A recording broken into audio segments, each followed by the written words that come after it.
Welcome back to Wicked Initiative, everybody. I'm your humble DM, Dan Perez. With me, I got my wonderful Wicked Adventurers. Say hello, everybody. Hello.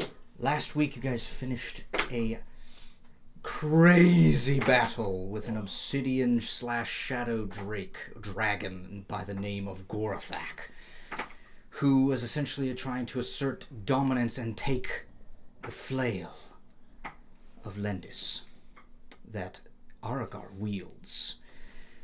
Yes. You guys go back and forth, some tough blows, some crazy projectile breath of obsidian that shatters down and stabs into multiple of you. I think I pretty much got everybody with that. Near lizard napping. A couple of you go close to dying. Aragar actually gets taken away before he's basically put unconscious.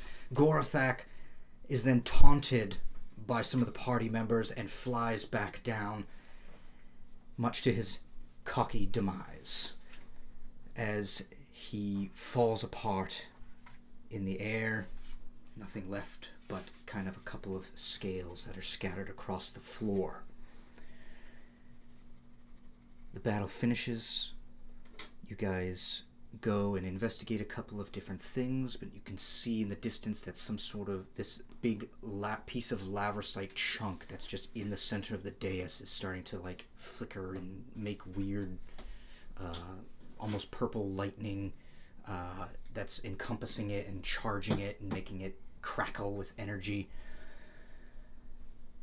Bosco on the other side was kind of having a moment with Vathak, as you guys saw him basically materialize. He no longer had this ethereal, incorporeal nature to him. He became a full dragon, got his dragon wings, grew in size, all of that good stuff. Nefrex was also given the double tap by Nixel. As all of this chaos was finishing up and concluding, purple lightning, as you guys were looking out, as you guys are up on the top of Torcullen itself, the mountain, where you have a great aerial view of the darkened sky of Agaros. And as you see in the distance, like a bunch of kind of like army camps and things like that are all just in the highlands, a couple 100 miles away. But you see at that point in time a streak of purple lightning light up from the sky and straight back down over where you guys are at, charging this dais, as a blackened figure starts to emerge from the center of it as the crystal sort of opens up, and out walks a man. Pulled back hair, blue eyes, wearing immortal armor with the piece of lavrosite sitting in the center. To some kick-ass music. With some kick-ass music. The aura is set. He takes a second to sort of analyze the situation. And you guys see for the first time, in a guise, Julius Silverstone, Cedric's father. Eventually asks a couple questions, gets berated by Cedric, in which he spins, turns around, and you guys see him pull out basically a voodoo doll that looks somewhat of like a short halfling. And as he turns and starts to step away, you see the guys come down. He says, "It feels great to be home." As you don't see the face change, but you see the scales, the blackened scales that start to creep up the back of his neck, as some sort of, like, the human guise of him is disappearing in a breath of comfort and at ease, and finally I'm home. As he takes a long needle and jabs it through the center of this doll, as he steps into the crystal and disapparates once more, you see a large blackened spear, ethereal in nature, stab through your friend Bosco, straight through the center of his chest, and the power word kill spell was enchanted on this doll. As Bosco drew his final breath, you guys are left here in this moment with a friend that has just been murdered mercilessly after this heroic fight with Gorathak.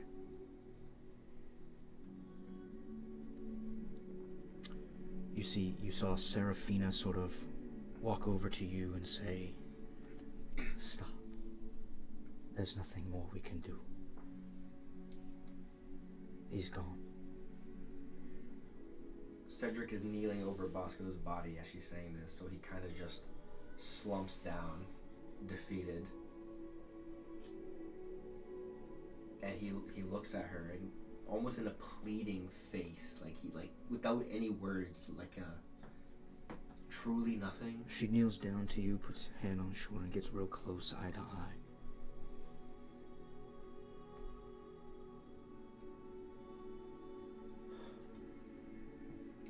Why do I feel so powerless? I've seen a lot of death in my years, Cedric. A lot of life, but also a lot of death.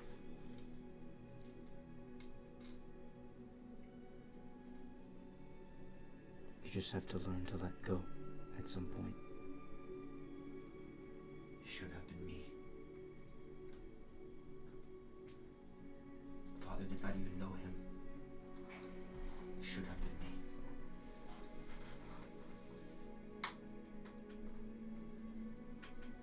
You see Silverfang. He's obviously, you can see sort of like a visible face of just disbelief, and he's visibly upset, gritting his teeth and sort of grinding on his jaw a little bit, almost to the point where you can hear like kind of like the slightest squeak of the metal that's on that tooth. You see him sort of hang his head. He kneels down. You can see him sort of start to whisper a small prayer. He keeps it quiet enough as to not to hear it, but as he finishes very quickly, he stands up and starts to walk over towards the edge of kind of like the area of this mountain peak. And he just begins to sort of like do one of those Roman stares where he's just off in the distance. As I'm over Bosco's body, I'm going to be closing his eyes, crossing his arms, putting him in a presentable way. I'm sure if you're close by, be wrapping him something. You see Vithak. His large structure starts to creep over towards you guys. I think he probably brushes past you, Zarzaros, as like the large wing just sort of glances the shoulder of your armor. He kneels down and he speaks directly to Bosco.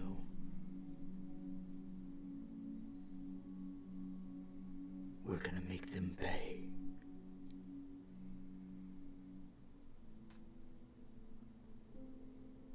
And as he turns and walks, you see he looks to you, Nixel, and he says, raises a claw and points to the laver site in the center. He says, "That's my lifeblood. Figure out how to get it out. We can use it to find all of them." And he turns to the rest of you. He says, "I'll be back. I'm going to speak to Darley and tell her the news." It is possible I may be arriving sooner than you think back with her, as I remember Bosco using a wish spell to cast her into a gold dragon. She'll be able to fly with me. Stay safe. As you say, stay safe, he lifts off and heads back towards Port Fisher.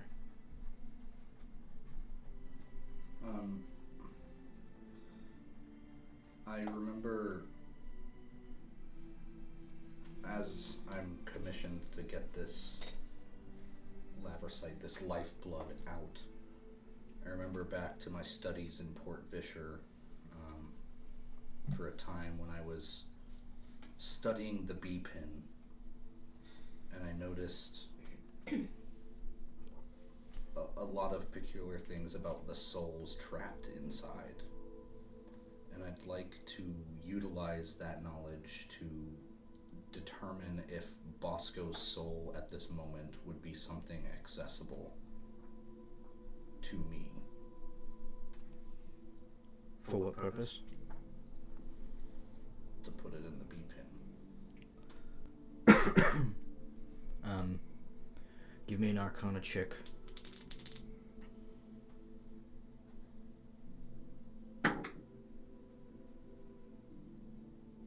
17. Let's add Flash of Genius, so 22. 22.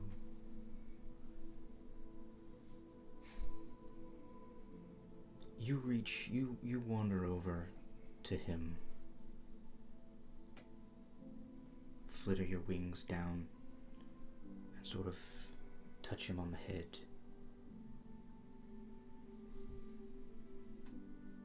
And you feel, obviously there's no life energy, but there's still this draconic spirit almost. You feel like a sudden sense of, like something deep has just hit the pit of your stomach as you took a big gulp. And I think with a 22, I think in this moment you would realize that you have the ability to do it, but to do it,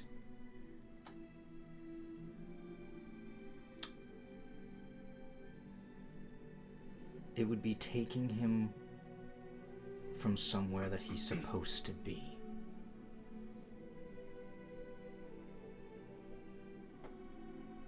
You feel a sense of, if you were to take his soul and attempt to trap it in this bee pin,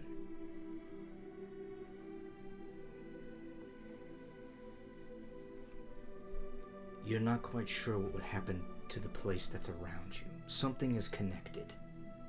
As if his soul has a purpose.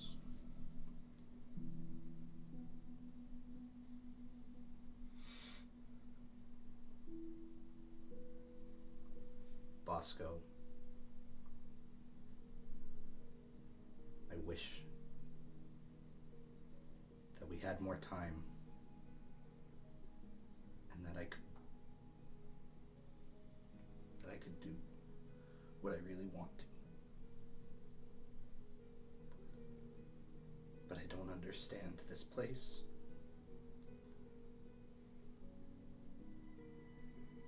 And I won't take you from whatever is so important that you must do.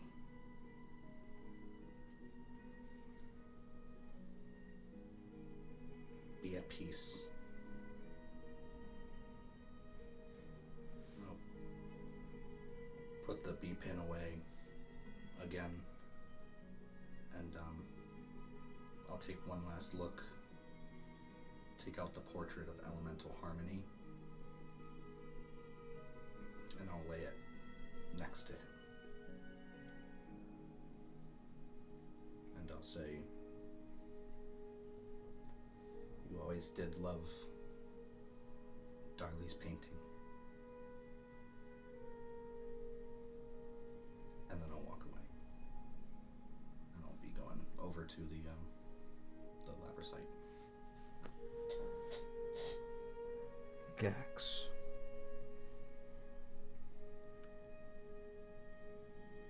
Bosco was...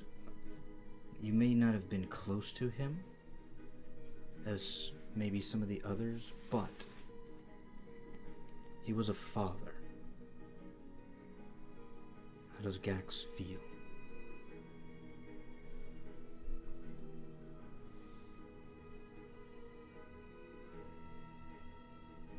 He's used to this type of death, especially after the plague washed over the lizard folk people. Seeing friends, acquaintances, people that he's in passing with, all die. I think in this moment, Gax's my heart breaks for Darley mostly, because he has seen those broken families in the Veshlands, and he knows the strength that it takes to raise a family. But I think in this moment, his face is more of a mask of just calm, and some serious, like, just disassociation to the situation, viewing it more as an apothecary than as a comrade dying in front of him, I think is what's going through his mind.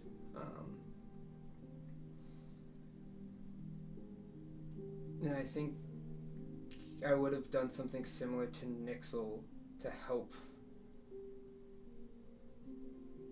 Bosco's soul transition on more smoothly, but I also feel like in this space, Gax knows that nature is different here, and things tend to stay here a lot stronger than outside of Torcolin. How about you give me either a nature check or a religion check? 21 on nature. A 21 on nature. Seeing Nixel say these things, put the portrait down, you having these inside feelings of, like, you care about Bosco, but what you're more focused on right now is Darley, right? And what it means for their unborn child. I think with a 21, being a druid, you have an innate sense of just magic that's just around you at all times. It fuels through the ground, through the earth, through trees, every which way. And I think on the wind you sort of just feel, not a push, but you feel as if something is just calling out to you. You can't quite put your finger on what it is or why it's happening in this moment, but the main thing that it gives you a sense of is the trees that are swaying and moving, and you can feel the cool breeze on your face. It's just like they're telling you, this person has a deeper place within. He's not a draconic being. He's a halfling.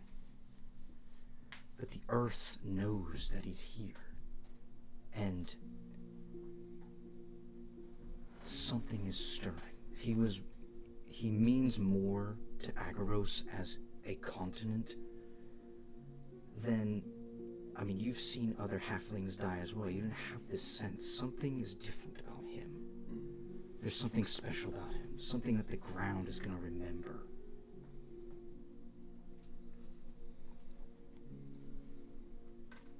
Having that feeling, then after Nixel flies away, I would bend down to his body and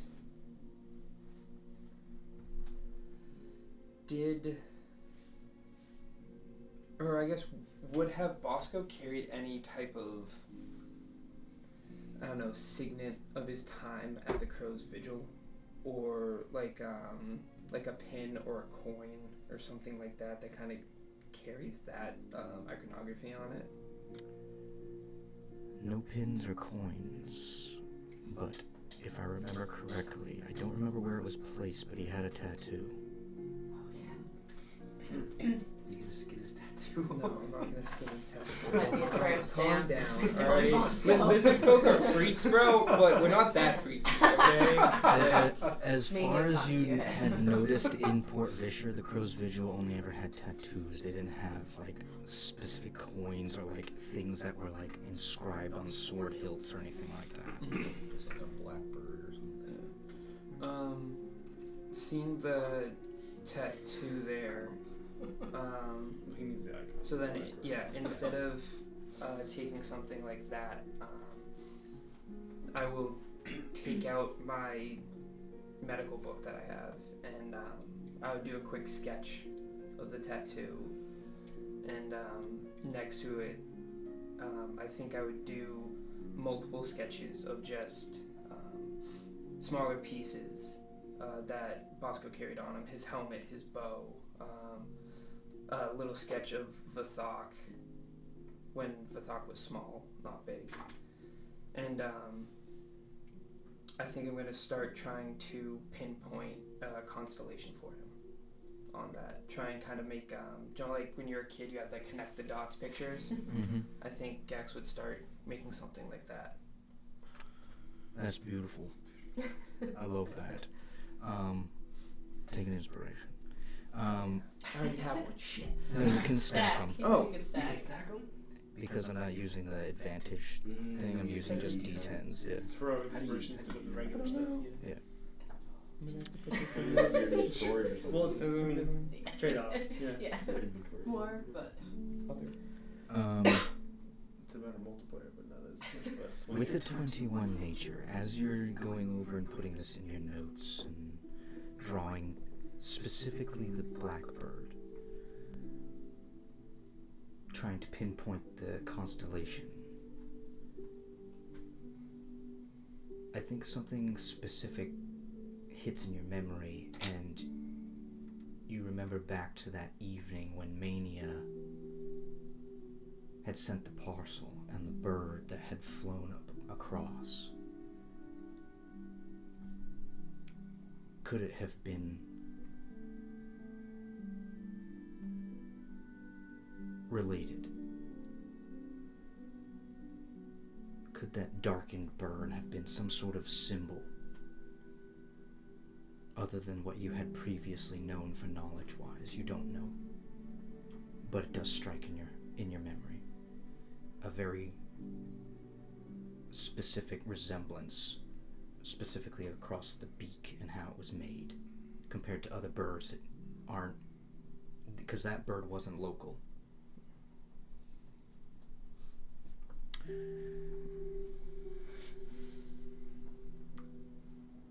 I think after a long period of silence, Argar hasn't said anything since this has happened. You're not moving Bosco's body No, yet. I've basically just put him in a more, I'm assuming he died, right? So we just put him in a more presentable position. In that case, I kneel down on his right side. Well, I guess on his right. I kind of stare at him for another few seconds. I think I understood you in a way that was different from the others here. An underdog. Someone desperately clawing at a meaningful existence. And you hear in your head the instant memory of, "You're never gonna put me down!" Brazenness, boldness. differences, but I always appreciated the candor. Farewell. Our executioner's warden.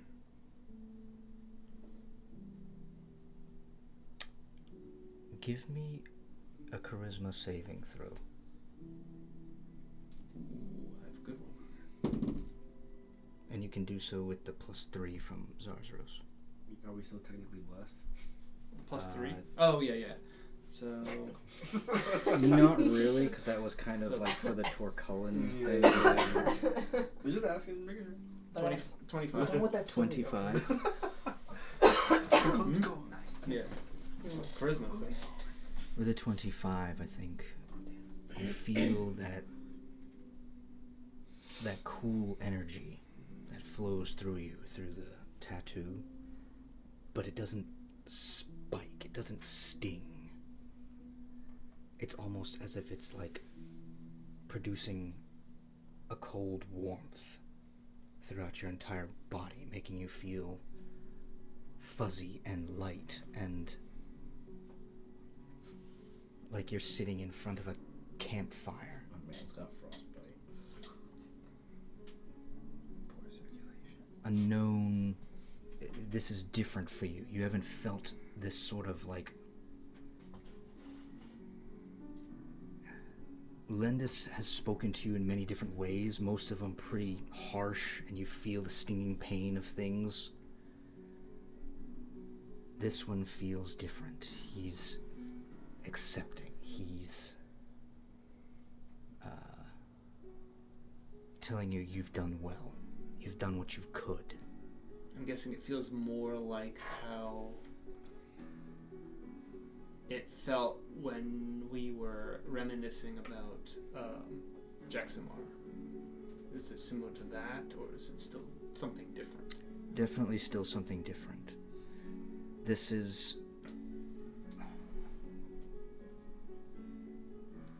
He's basically giving you a pat on the back. A job well done. There's... And it's not in the sense of... Good job, you've let the executioner die. That's not what he's getting at. It's... Good speech. No. It's not necessarily good speech either. It's... You see clearly. You're seeing clearly.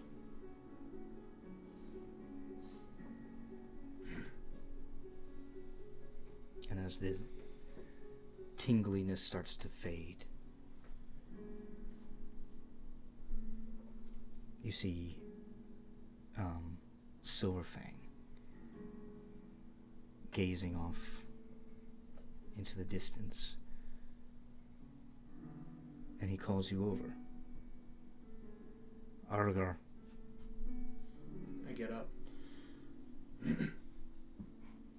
You walk over to the edge. You wish to speak? Yes. It seemed Gorthak was after that thing on your arm. He is. Or was. Do you know what it is? Nope, never seen the likes of it. But I know what it means to be attached to something that you probably didn't ask for.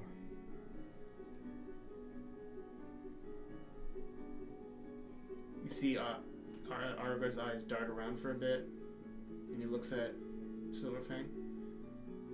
No. I chose this path. But I know you didn't. And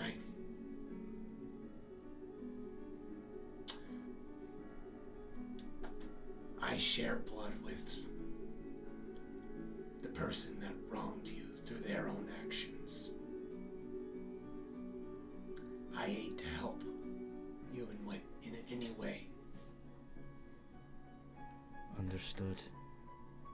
I appreciate that.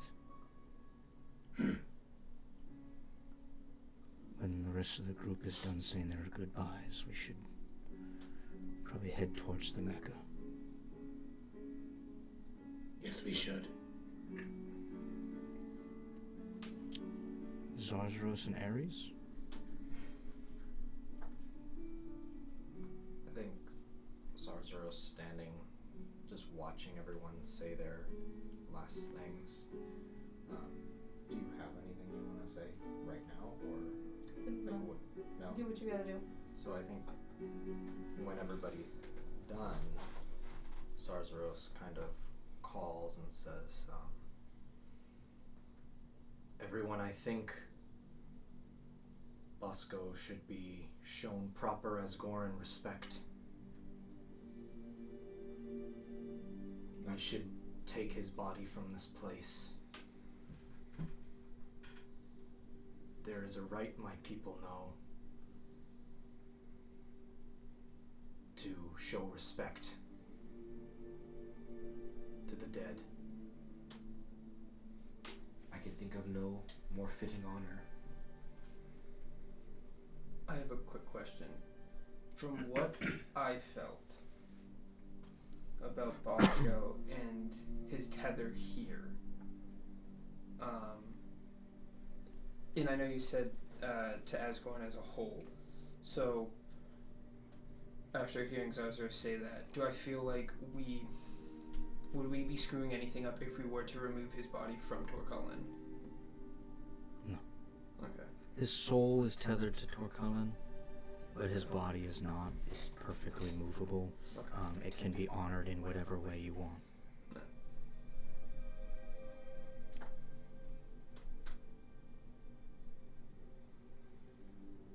My people reside just out of the Mecca, just outside of it.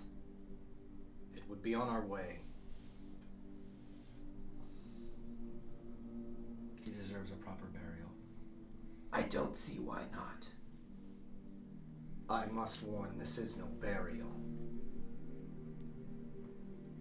Whatever you see fit. One more question.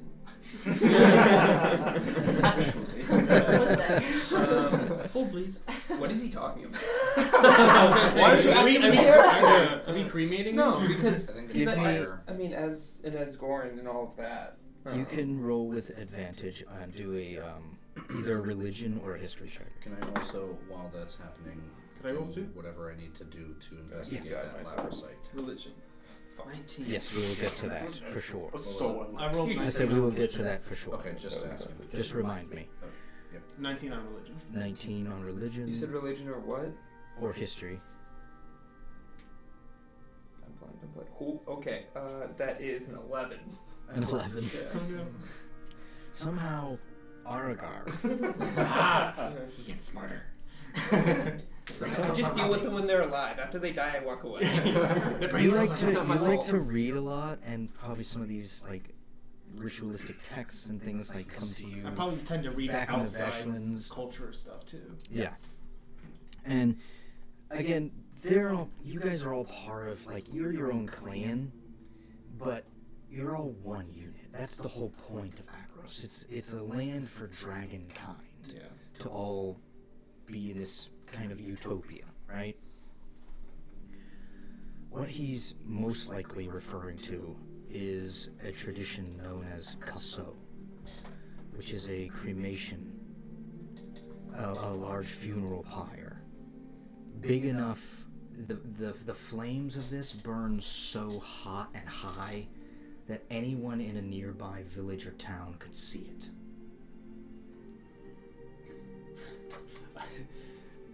Kind of thinking after he says, he mentions the ritual, kind of a chuckle. You said with religion? Yeah. The point of Kasso, a well-known point of it, that you probably would have found in any literature that you have read, is that Kasso is not only meant for honoring this person that everyone can see, but that they cannot be mutilated, brought back from the dead, any of that necromantic crap. Basically can't be defiled in any way, or yeah. Argo chuckles. Big and bold. It's appropriate for him. He may not be draconic in any way, but he had ties to it. I'm sure my people would be very accepting and willing to perform the rite with his body. If they feel what I feel radiating off of him, I agree.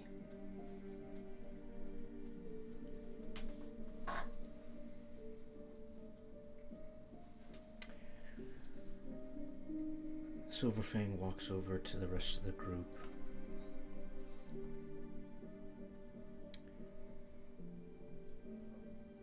And I think he looks to you, Ares, and he says, "Did you know him well?" Oh, enough. I mean, I guess, since you're waiting on me,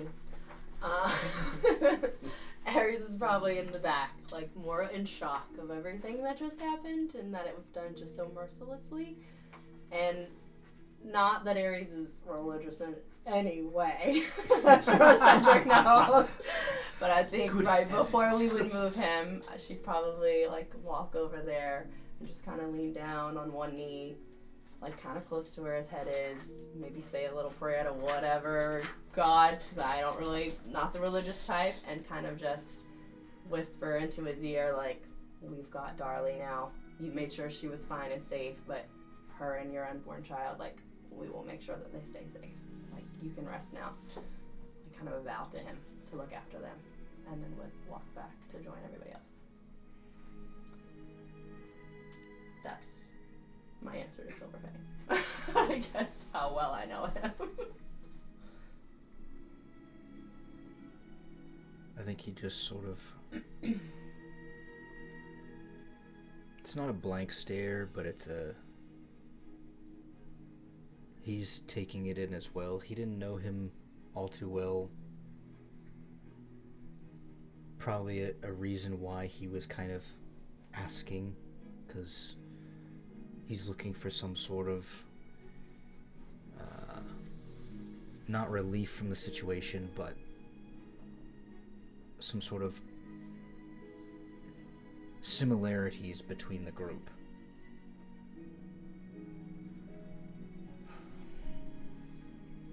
And he stands up. Shall we head out? In just a moment. And you do your Laversite thing? Yeah. What is that gonna be? It's gonna be Arcana with advantage. If I see this, can I go? Can I guidance them? Oh, yes. While they're doing that, as Cedric hears that we're planning to head out soon, while they're doing that and while people were talking over Bosco, Cedric has been basically cleaning him up, all the cuts, any dirt and grime. Ooh, Nat 20. It was the guidance. Phenomenal. The guidance was good too. It's a 3. What's the final score?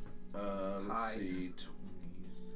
23 plus. I would flash a genius it. So Can you just spam that? There's no point. Why would you? Can you just It's spam a nat 20. I guess I don't need to. Yeah, it's fine. We'll just 20, do baby.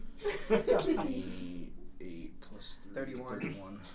31 total. Yeah. Whew! Would have been a 36. That's an artificer who's been taught everything there is to know about Laversite. Thanksgiving. And you're trying to remove it, correct? Yes. So, you would obviously know it's going to be impossible to remove this entire thing. It's too big. But you take out a couple of your tools, flip through a number of them. No, this won't work. No, this won't work. Nah, this. You finally find the tool that will do for this situation. This kind of, it's a crystal kind of like in a hexagon pattern, but there's a couple of like rough edges that you would be able to sort of like chisel off or like snap away from the rock itself using just the tools that you have on you. Yeah. You could probably hammer a couple of things Like, in there to sort of craft something specialty to kind of get in the notches. And as you do that, you see the whole space just start to light up. That darkness of the layer that was in this space starts to dissipate. The moon gets a little brighter in the space, giving you that bright light that you need just to get to the right areas of it to crack it off. Eventually, you do. You manage to get a slab of this lavisite off. You have the blueprints from previously that you can learn to basically just sort of inscribe onto those if you wanted, but lavisite is just magical in nature. It can do so many things. It's impossible, honestly, to know them all unless you were to sit down and spend years studying them. You know a couple of their applications, like they use them here in agros for like music and stuff like that. You've seen them on like the bottom of the fish sticks drums. You've seen it on like the little vinyl players where Tarhoon would have like played the music from. There's tons of different uses. You've seen sending happen throughout it. You've seen a teleportation happen within it. It's almost a universal, like, I can do whatever I want with this as long as I figure it out. And I'll give you this, your piece of lavisite. Very nice. Don't eat it. I shall cherish it Which forever. city? It's taller than Nixel, bro. The mini. As he flies up, he's just holding this huge ass thing. Big grin. And Can I keep it? lastly, as you guys are packing up, some time has passed. Dragons can go pretty fast when they're flying, especially at night. It's almost impossible to see an obsidian dragon at night. They almost look like a glint or a speck. But as you guys are packing up, getting your things ready, tying Bosco's body to maybe Thamariel, is she active? Yeah. He goes on her back. You guys hear the flapping, the distant flapping of large wings coming towards you. And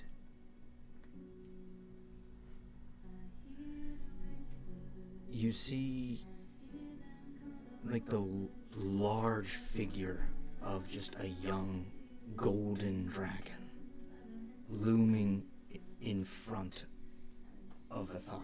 Vathak honestly can't keep up. He's not a large adult dragon. He's slowly starting to fall behind as these powerful wings come over the top. And you can see her sort of scanning, taking in the area around her. And as she descends and lands next to you, claws in stone, you hear the scraping as the transformation takes place, and you see her back in her halfling form as she sort of runs over to the side of Thamariel. And she says, "No, no, no, no, no, no, no, no!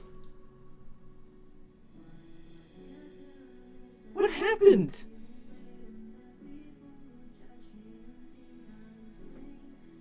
You guys promised, you told me that he'd be safe." We couldn't stop it. None of us could.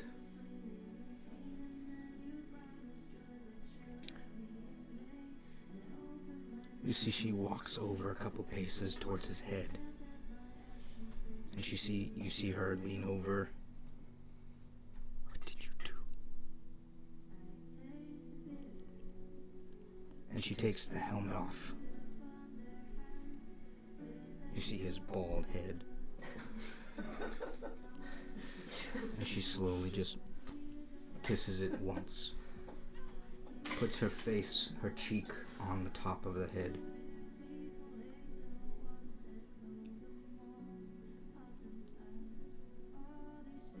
He seized me. You see she turns, spins around. No, you're good. She takes that in, turns around. You see Vithok finally lands. She bites her lip.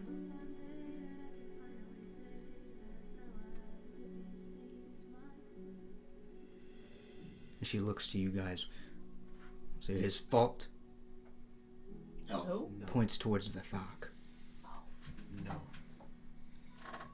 No, it was not.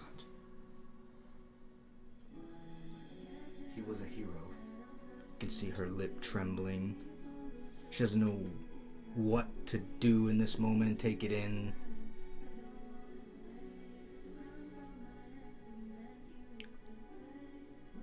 You could see, give me a perception check from the entire group.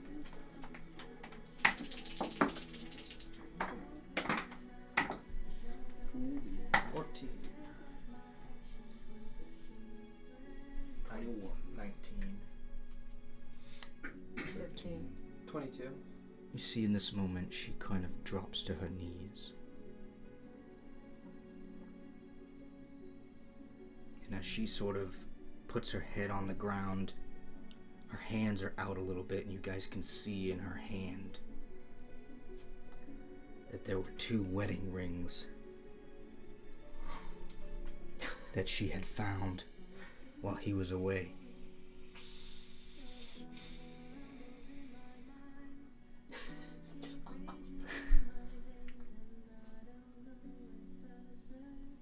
And she says, "There's nothing left for me back there.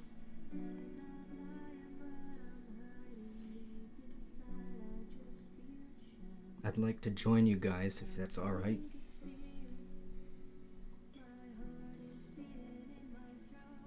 Looking at her. Find out who fucking did this. That's perfectly fine with me. If you want to point fingers, your captors are a good start. The ones that Bosco saved you from. Yes, it would seem you've already met the man that did this to your beloved.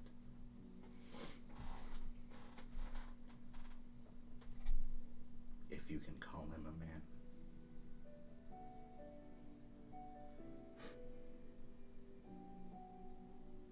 I never saw any men.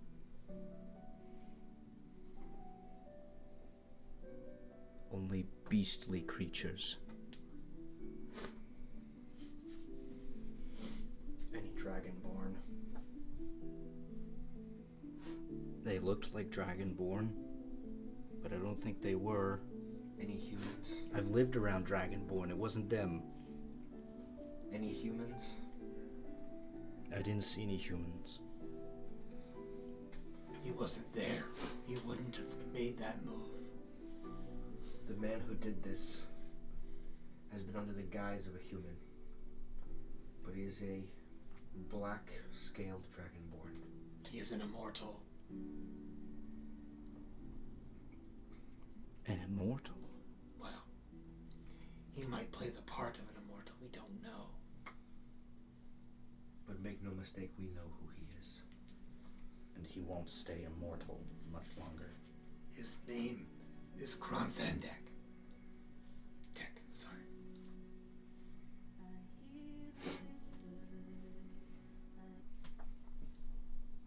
She wipes her nose a little bit. Takes a deep breath.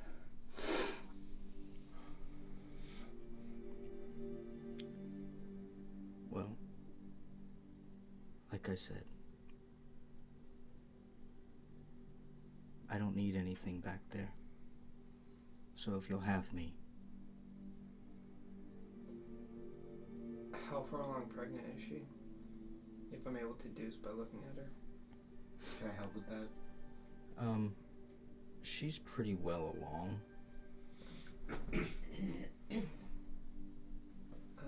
The healers in the Mecca would be far more experienced with anything in Port Vischer.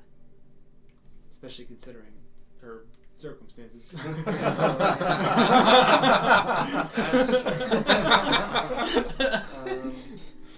Let's not forget that detail.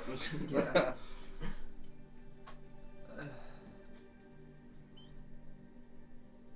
Walking over to her, and I guess kind of like kneeling down almost, trying to get eye level. Kneeling down. She's a halfling. Yeah, she's little. Damn, that little. She's only about 3.5 feet. Yeah, so I would have to get down on one knee to like talk to her eye to eye.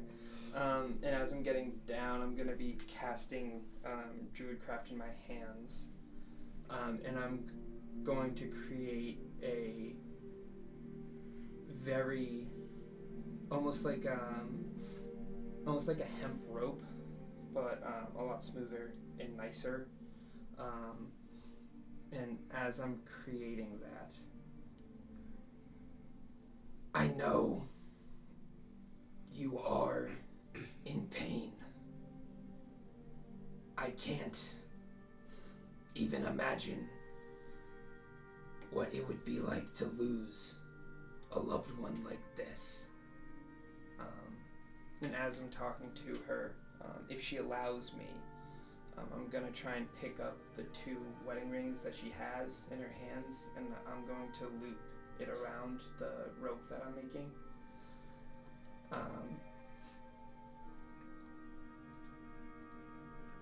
I understand the desire for revenge, but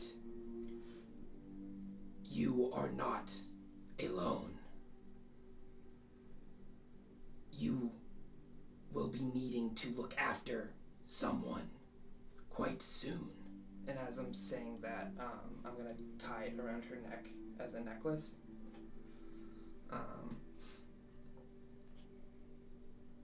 I suggest we go to the Mecca, for they are far more experienced with childbirth. And I do not know, with your circumstances, how that will play out. But I do not recommend you go down this path of vengeance. Leave that to us. We will get that for you. You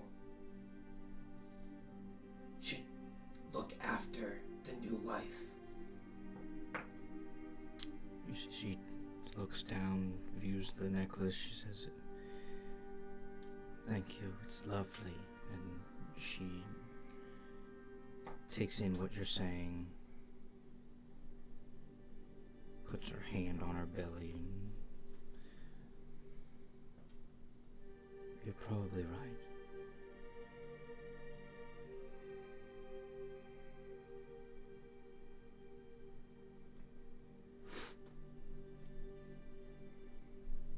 Should we be heading out? We should. Yes.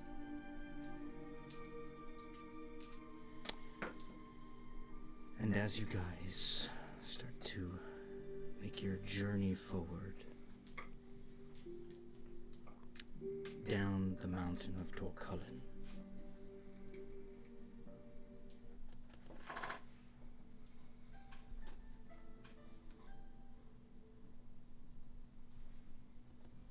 you guys start making your way down the jagged cliffside of Torcullen, kind of zigging back and forth.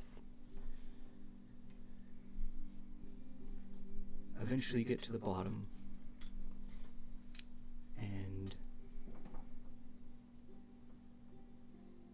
You guys meet back up at your wagon, or hatchet, and Pascal are awaiting. You don't see anyone has disturbed the cart. There's still a buttload of melons on the back of it. Forgot about the melons. It's been a long time. Say we have a Crystal big ass melons, yeah. chicken protecting it. Yeah. Forgot about that. That thing will fuck you up. You see, as you guys are approaching, you see Pascal comes out from the back, and Salutes. I think I imagine it waddles. so as he's Stolen coming, everything that he's stolen from passersby. as he's coming out around the side, he's got his little knife still in his belt, So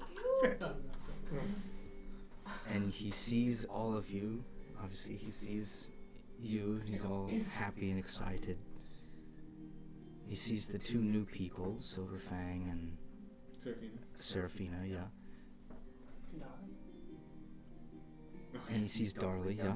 Lots of new A faces. lot of NPCs. A lot of NPCs It's a full-on Load character. up. But as you guys start to say hello and walk past him, you see him standing there. I'm gonna cry. Freaking animal will do it. And you see him staring off in the distance. You hear a little bit of chattering. And as you guys turn back around, you can see him sort of like almost second guessing, like he missed it. And he starts to look around, counting. Is he looking for Bosco? Yeah. And he turns back. And he looks at you, Ares. I think I just like shake my head no and be like, bring it in, bud. So devastating. No, I'm more sad about the raccoon's reaction than mine. I'm like, this innocent animal. The poor rat, Pascal. I think seeing He this, likes Bosco. You can't annoy him anymore. Oh my. I think seeing this reaction from I think I'll just pick him up like a baby. from Pascal sitting in the cart, I'll just start ritually casting Speak with Animals. You better be nice to him. I don't think it's gonna be. He hops up on your side. And he curls up, and you cast Speak with Animals. What is it like you wanted to say to him? Remembering previous conversations that I had with both of these animals. He's a good boy. Keeping it He brief. knows things though. Yeah. Turning to Pascal, he passed away. You mean he's gone? Yes. Well, what happened?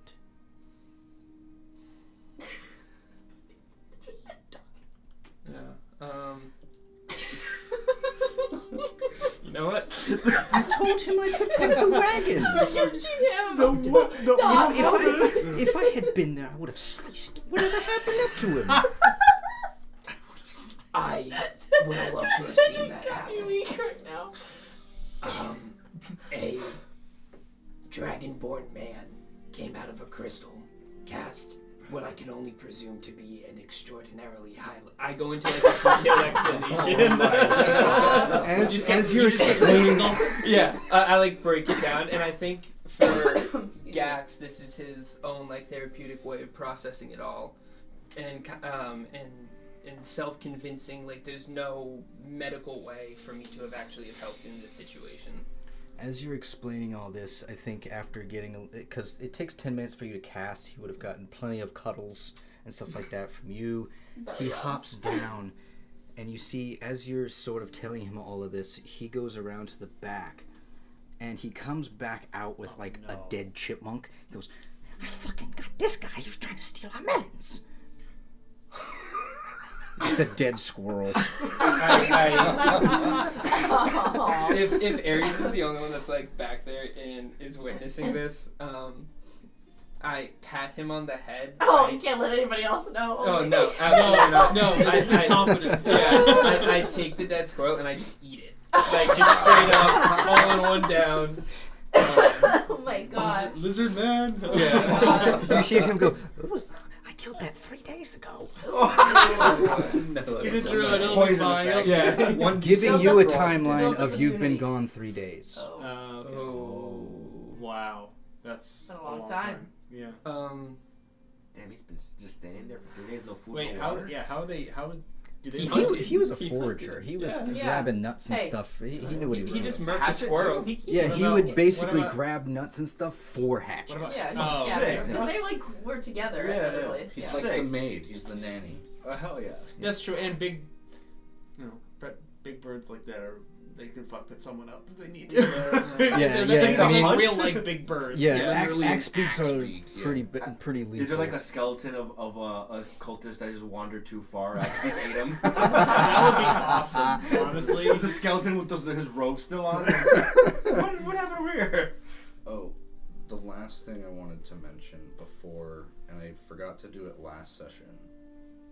This would have been up on Torcullen. I would have grabbed Nephrex's mask and added it to the chain alongside mine. So now Boys you got 2 collecting masks trophies. hanging I off. like it. Sierra Honestly, can't I touch should it. be Let's doing go. that at this point, but I don't care about them. Cool. Only the notable ones. Fair. You see Hatchet in the because you're speaking with animals. He pipes up. He's just like, is it finally time to go? Yes. I've only been sitting here eating fucking nuts for 3 days. Oh my god. We have to meet them. I think at this point, I'm not like announcing it, but I'm, he's basically like my not related brother. So I'm seeing this interaction. I'm like, oh no. He's having a conversation with the animals again. But I don't engage at all. That And chicken it's hatchet it's takes super too far. weird because when I'm talking to the raccoon, I'm like chittering, and then when I'm talking to the You're like, I can chicken, tell that you I'm- disengage. yeah. Yeah. Considering the way cute. It's great. But learning that information, we have been gone for 3 days, according to the animals. And we only slept once. Yes. Pretty good. Explains the aches in my knees. To be honest with you, on Oh, point for us. I'd expect a pretty boy to get aches in his knees no matter What about the dogs? Oh. Still all there. What I'll tell. Still barking. I thought you remembered that from before. It was probably not fun. There's still all 10 of them are there, except for Lemon's old toe. Bless his heart. Bless. You missed the Lemon. pinky. Oh wait, so No, you put it back, healed put it that. back. Yeah. No, I just freaking lost- I just above lost table, he Lemon's hit toe. it. He hit Well, it. I don't know. The Yeah, app doesn't above know table, that. that's Hearing Lemon's toe out like him mourning the loss of this thing, I think you would notice. Just What like, toe? just like you just like. What I just the didn't know the fuck? entire time. Yeah. But what time is it currently? It's evening. Like it's like moon is high. It's about midnight-ish, 1 o'clock. Oh. I mean, Hey, do we it's want to the sleep? middle of- Yeah. It's not night. It's not I evening. would like to sleep, yes. Turning to the animals, we will leave at first light tomorrow. Too late now. Sounds good. I instantly dropped the spell. I can't stand that thing. minimum amount of time needed. Yes. No need to go through a whole ordeal unless you would like to. Unless you guys want to go through a whole ordeal. Oh, like watch and whatnot. Yeah. I'm I fine like- with I that like the because talks. I like Yeah. to do me in the fireside chats. So. I was gonna say, I have stuff that I'd like to do Who we during the got watch. next? Oh, yeah, Oh. his own session Oh no! of Guess fireside who's chats. next? Oh, fucking. Oh no! Who's Bosco? Well, who's next up on the... Actually, Oh. technically it's Aries, but I need to talk to him again. You need a session on social media. Argar's fireside Fireside chats. chats. Oh God. Right after it's tea the time fancy with furnished Cedric. throne. Dude, It's like- that's so tricky. It's like therapy. You're laying on the couch. He's like, I have my advice for all of you. And how does that make you feel? Just kill them. Just whack him with a hammer. Cedric usually likes to go first, but he recluses himself to see whatever spot's open. Well, I'll take any spot so long as whatever Zarzaros is okay with. Doesn't matter to me. I think Watch works. I would take first watch. All right, so whoever's taking first watch, go ahead. Is that just you? Looks like it. I mean, if no one's joining, No one wants to speak with if Gax?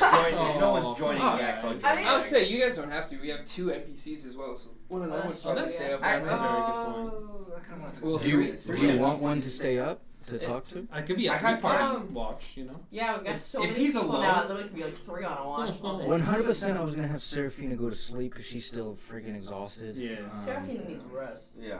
But- If he's alone. Silverfang, Vathok, they're all, Darley, they're all able to be told whether or not you want to talk to them or not. You want to know someone specifically? Oh no. I was just throwing that out there. That So like you you guys said- don't have to feel obligated to do watch. Of course, I had to do a because we have spell other for characters. boss. we can Actually, throw if in. Seraphina's going to sleep first, then Cedric's going to go sleep too. So just you then. Give me a perception check or a survival check with advantage. Oh, 2 18s. Survival or perception? Yep. Oh, that is 25 perception. 25 with perception. The rest of the party heads off to take a rest. And you're up left alone with the stirless night, looking upon the now less dark mountainside of Torcullen.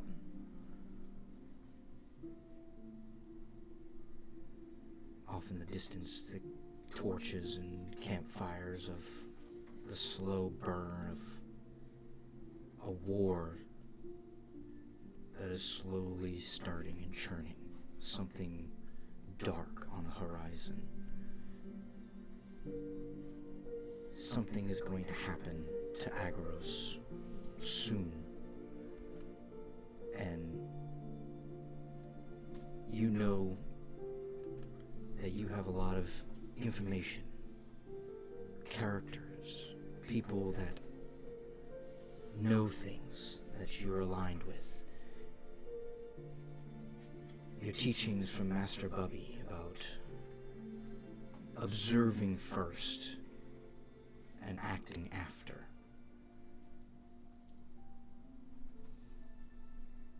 But then that cool wind hits you in the face again. And you get a sending spell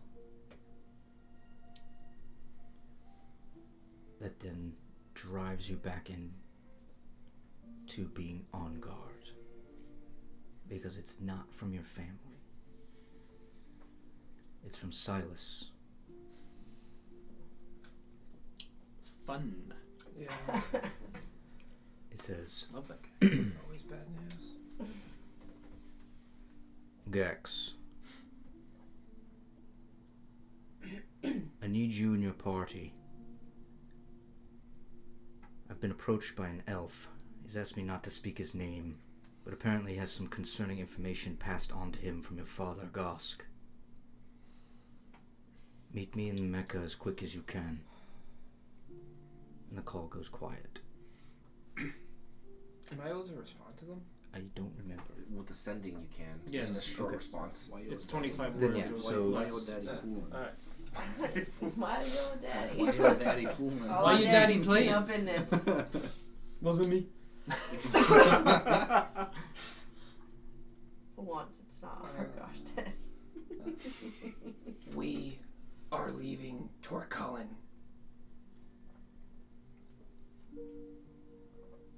We will be at the Mecca soon. I also have information. A lot to share. Cool. I'll, I mean, I don't have to write it down. I got the video, but,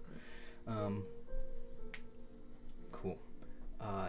As that happens, and you get that almost rather off-putting message of a person that you kind of don't respect all that much, but you know that he's probably got intel.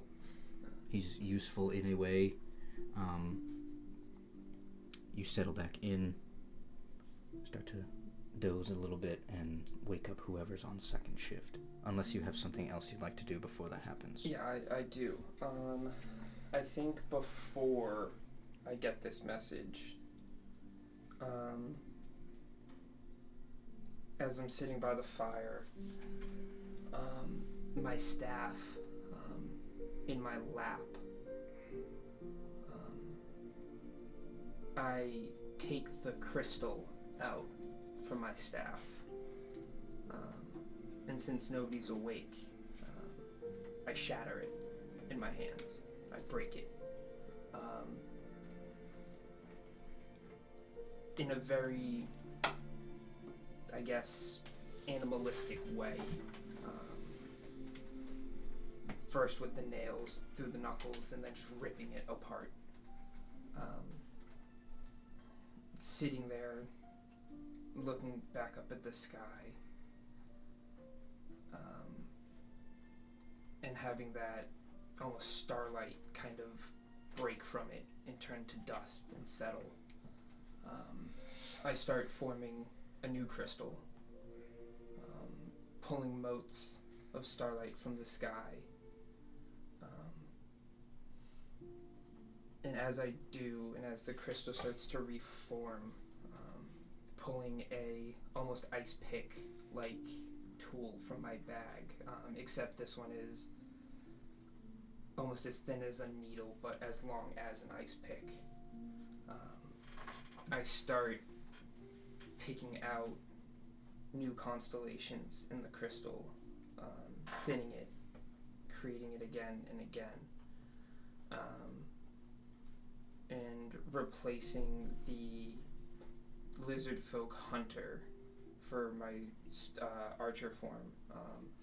I change it to the constellation that I drew Bosco instead to replace the hunter. Sick. And I keep the chalice and the dragon form the same. And it takes me about an hour to do it all. And settling the crystal back into place as it glows again with druidic power.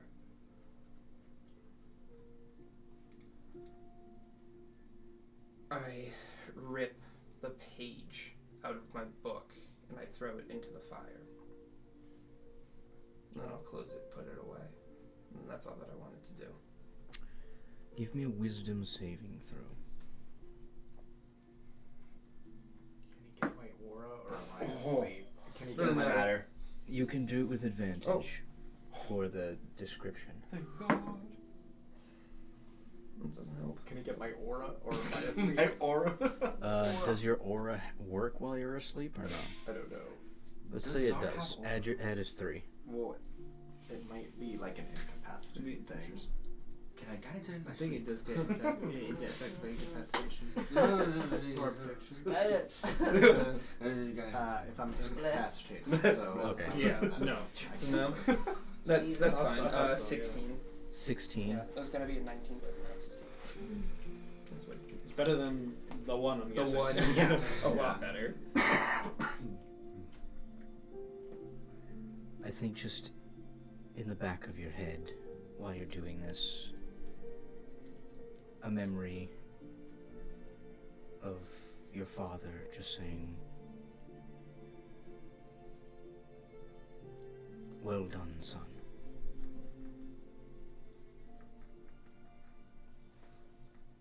Honor him. As you finish that and get the slightly concerning message, head off to bed. You awaken the next group that's supposed to be on watch. I would like to be second. Raph, or Cedric, sorry. Who's this Raph you speak of? Cedric, who else is up? Nixel? You want to join us? Sure, I guess I'll get up. Okay, I haven't talked Aries. to these schlubs in a while. There's something I actually need to talk about. Cool, you three awaken. Gax heads off to sleep. First thing I'm gonna do is I'm gonna go up to Bosco's body and I'm going to cast Gentle Repose. Gentle repose. So his How does it body- look? I think I've done it before. Oh, have you? Do you remember? That's what I'm trying to Yeah, do. oh my God. I'm buying time. I've done it before. I basically like Bosco's wrapped in a blanket, but I just put my hand over it, kind of just slide my hand over with the light following it, so like a light emanates from where I pass, and then basically, and then the light is absorbed into his body, and he's free from decay. He cannot decay for 10 days. Yep. Cool. So I do that first. Then I walk over to Nixel and Aries, which is a crowd Cedric does not usually converse with. I'll say, something Seraphina told me has bothered me immensely. And now with what Darley said, I'm even more afraid. She said there was nothing left in Archendale. At the time, I thought it was just an exaggeration, hyperbole even. But with Darley saying all she saw were dragonoid beings, and we know that those dragonoid beings are people who got the plague, I fear Archendale may be in dire straits than I thought.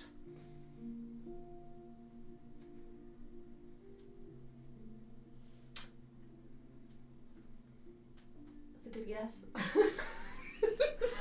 Sounds like it. Yes. Sounds like it. And I mean, she's not the most like. I have Okay. one way of checking, but I must say I fear the answer. How's that? I'm going to cast Sending. To who? So Did you say this in game? I'm saying. Do I know I'm saying you're this doing it? Because I'd be like, wait. I'm to getting who? ready to cast Sending. As I'm doing it, I will say the Silverstone estate, while part of Archendale, does not stand within its city limits. It's not within its city walls. No nobleman keeps their main house within the walls. They all have big estates outside. If anyone survived, it would be someone within my estate. I'm contacting my Let's say it. my beloved butler Alphonse. There you At go. that, I think, like, what? You? Alphonse. Alphonse? He Your was beloved butler. he was my mother's personal butler. He's been with her since she was a child. He is not loyal to my father. He's loyal only to her. Just give Nixel a look. If Archendale is in ruin and he stayed within the estate, he should be fine. But he might give us an answer of where that army came from. Cedric,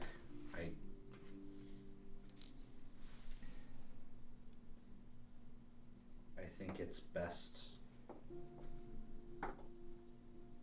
that you learn to let go of your home, as I've had to mine. I think you mistake my intentions, Nixel. While I grieve for my home, I do this for information, not for closure.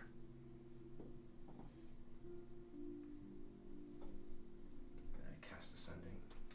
There will be a 10% chance that this gets to the butler. Alphonse, That is not a good Alphonse? odds. Alphonse. Instead of Alphonse, though. Yes, Alphonse. Alphonse. As in the fawns. Ayy. You need a 1 on this dice. Oh no. Alphonse. I don't need to roll the other percent. No. I send the message to Alphonse. Alphonse, it's Cedric. I've heard of Mother. I'm sure you surely know a father.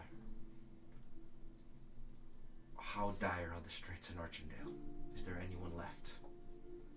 Send a message. It's zombie groans back. Oh, Hear whales. Well, if he was converted to a dragon thing, it would still get to him. This is what happens when you smoke too many tobacos. No response. I know if it got to him. Does it? No doesn't- response, or does it doesn't get to him? even get there. Oh no. Lost. He dead. He The down. wisps. You're not dead. He did. He a dragon boy. Yeah. Well, Either dead. or. It's as I feared. Didn't work. I look at Ares and I'm like, It seems that We're like the worst to be with this, them. this, Bedside manner is. it seems that this army that the swords have brought with them are the very people of Archendale themselves. That's that army that's camped out, right? Mhm. That's from us right now. How far away are they from us? A couple 100 miles. Okay. Like we could see the fire. Pretty sure that's where the blood fangs, I think, are heading. yeah. We're heading in that direction. The blood scales. Blood First scales, line thank of you. defense, yeah. What they're about to get. They're their over ass here in milli Gorthax Maw, They're gonna be screwed. Hopefully we get to interact with them before that happens. and we over I want to spar one of them. No, I think I'm just thinking about your fake daddy. How scary he is. He's not your real dad. I tried to how to bring that up. I'm here now. My mother's dead. My dad's a dragonborn. Alphonse's dead. I'm Bosco's sorry. dead. And I'm just like, man, your daddy sucks. Your adopted dad is the worst. I know. Ares is like, and I know. I've said from the beginning he was a monster. Cedric, if I may speak plainly, your beliefs cause you to act with mercy more than anything else, I think. But please understand when I say there cannot be a doubt in your mind when the time comes. You mustn't hold back.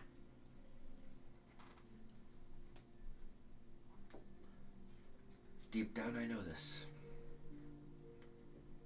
The man I once called father is no more, if he ever was at all. Make no mistake. Julius, or I guess as he would rather be known as, Kronzatak, must be put down.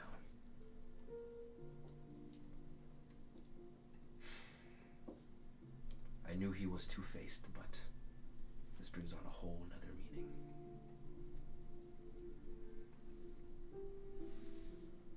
I will not fail again.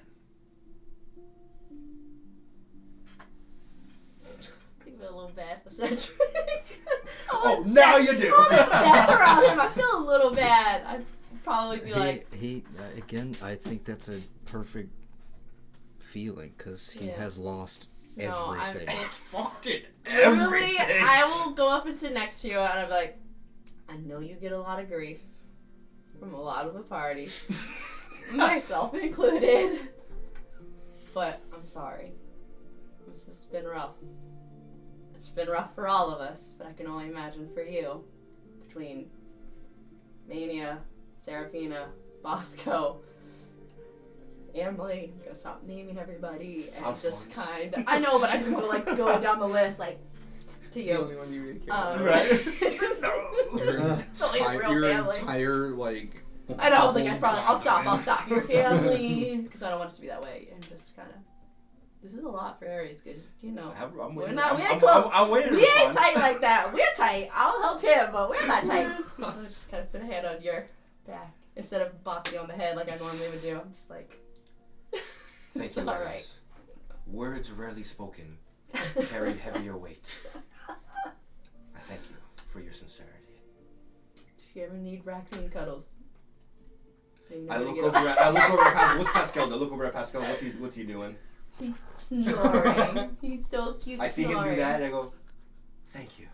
You're too kind, really." I know you're very pompous, but I mean, it would make you feel better, okay? And then I'd be like, bring it. Do you want a hug? Bring it in. Bring it in. Bring it in. Thank you. Bring it in, Cedric. I would love a hug. Thank you, Aries. I think I've hugged anybody in this game at all. I don't. I'm I'm gonna roll for besides what the I'm- raccoon. for what my history is on this. Yeah, Cedric has never hugged before. His parents are too. So you're so awkward. I'm going in for a nice, Cedric's comforting hug, and Cedric's you're just like, He's hitting you with the. yeah, I'm like, The hover. like, exactly dude. the hover hand. You're doing the hover hand. Dude. all the way. Hands on. He'll close in a little. He's like, Make it mean something. Yeah, make it mean something, right? "This is nice." I think that's. He doesn't what know. I've He done. doesn't know when to let. Oh, go. okay. Then I would be like, okay, that's enough. And he'll look at Nixel. Nixel. I think Nixel could use a hug too. It is quite nice, Nixel.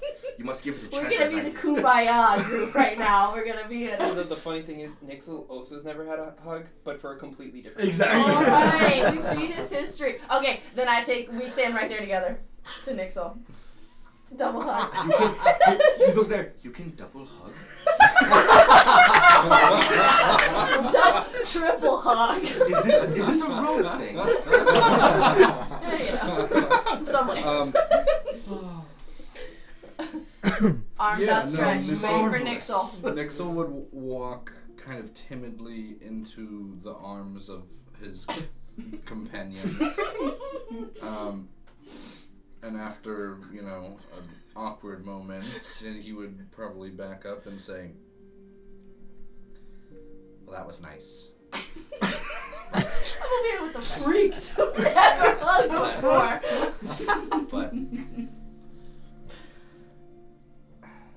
I just want to remind you both,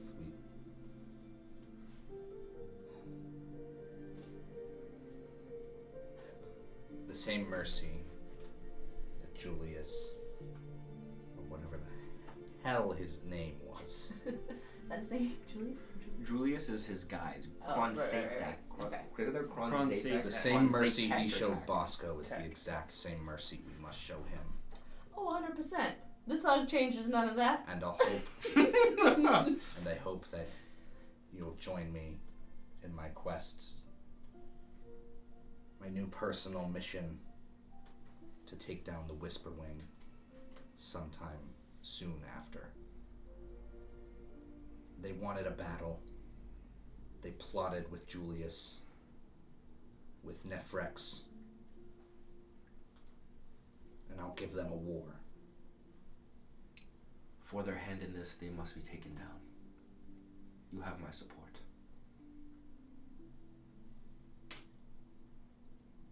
Thank you, Cedric.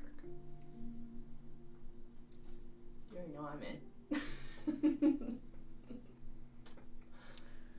And with this final conversation, you guys, I think, head off to finish your rest for the evening and wake up the other two. When Nixel wakes Zarzaros, Nixel, I have a favor on the road. I need you to powder this. And he takes off his left shoulder pad, the silver armor, and he hands it to you. Make it into silver powder. We'll need it. You want me to crush it into silver powder? Yes. I've never had a request like that, but sure. Thank you. As he takes this massive pauldron, he's like, holy. And he's like, looks around, and he looks at his pockets, and he's like, he puts it down by his bed and just kind of lays down because he doesn't know where to put it. You'll have 2 or 3 days before you get to Ridiscale. Yeah.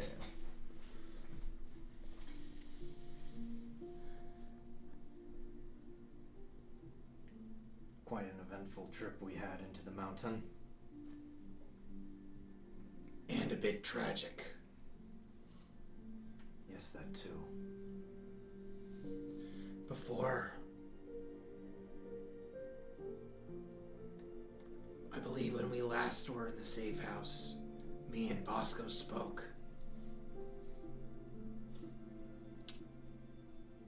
And through the flail, we were granted another vision, another side of the story. Of what went down between the dragons those centuries ago. It turns out that Lendis never wanted to kill Vethek's egg. Rahazir, I believe the jury, or at least the one that represented the jury at the time, was under the impression that Vethek Tamara's egg would be their downfall.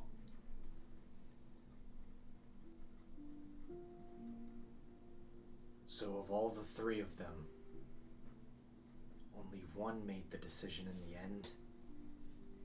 When two were against it?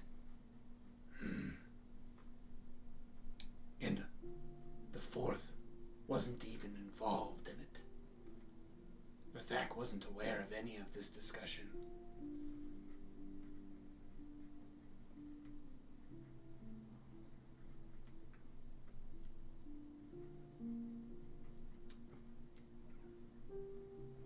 I don't know what Rahazir believed at the time. Whether it was his own paranoia or something feeding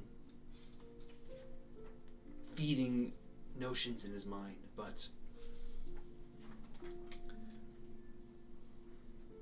something made him. I think there's something tweaking and manipulating things subtly from the sidelines. Whether it's Zotha or some other agent. In the Hall of Zaga, we almost heard a prophecy, right? Yes, Could that have plagued Rahazir's mind? I think that was the very one.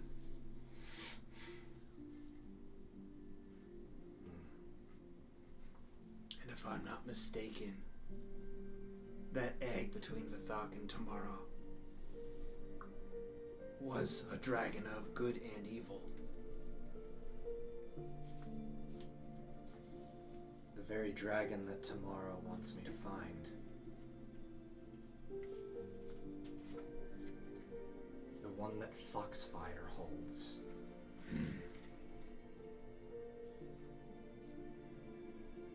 We're getting closer and closer to the answers here.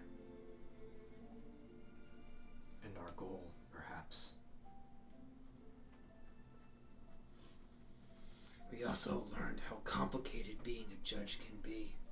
It seems that each judge we meet or interact with or learn about has a completely different conclusion to their story. Well, maybe not conclusion, but they seem to be major players. It wouldn't surprise me that there's one more that we have to deal with. Now that there is no executioner, what do you think happens?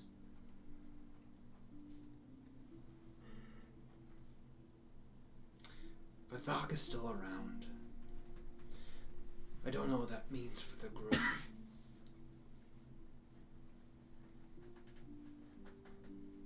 But it means we have to, you and me, have to reach an understanding to things that we will always be slightly different. But I will not stab you in the back. Neither will I. Both of you give me a history check with advantage.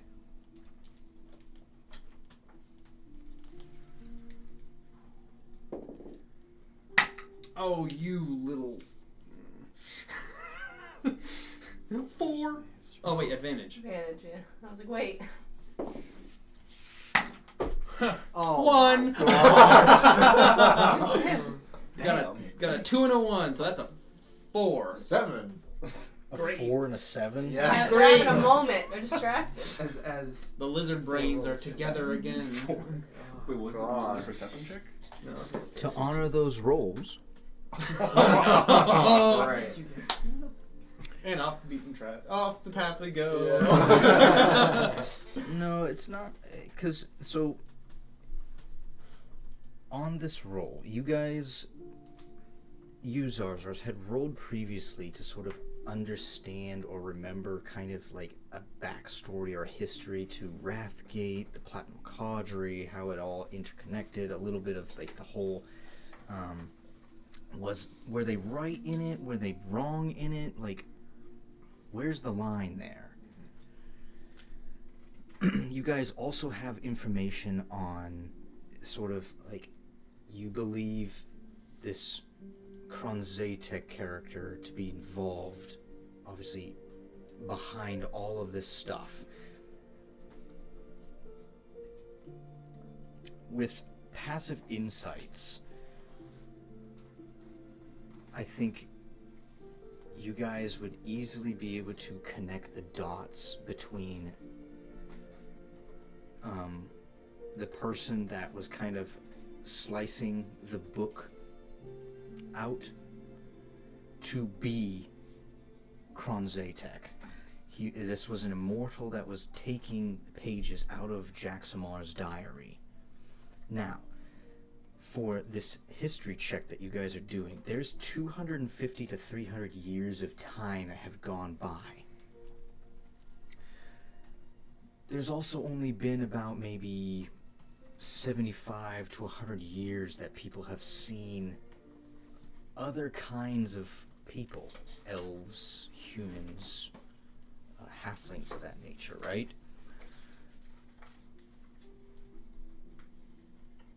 There must have been something that happened that allowed people to finally sort of find their way to Agaros.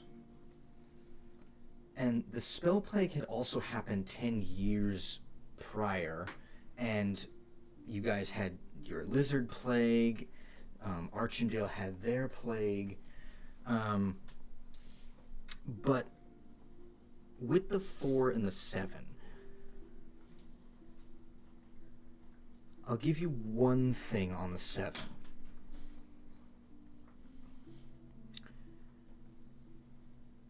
And it has to do with Gorathak and his isolation, right? Why were there two... You guys had posing questions of why were there 2 dragon eggs that were just out and about, right? One was given to Bosco in like he won it in a gambling thing, right? And then this other one was placed inside of a massive giant boar. On a 7, I think knowing who Kronzatek is, his time frame, knowing what group of people he was a part of. Who rolled the 7? Zarzros. You would know this name starts to ring a bell, a couple of bells in places that you're like, you've seen this written in like dialogue between Tamaran clerics and like high level clerics. And the times that they've spoken about Kron Zatek would have been that he was serving his time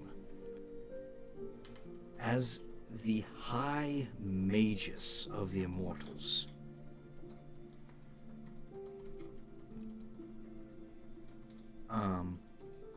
And that one of his primary focuses from the Great Mullah was to erase history in some way.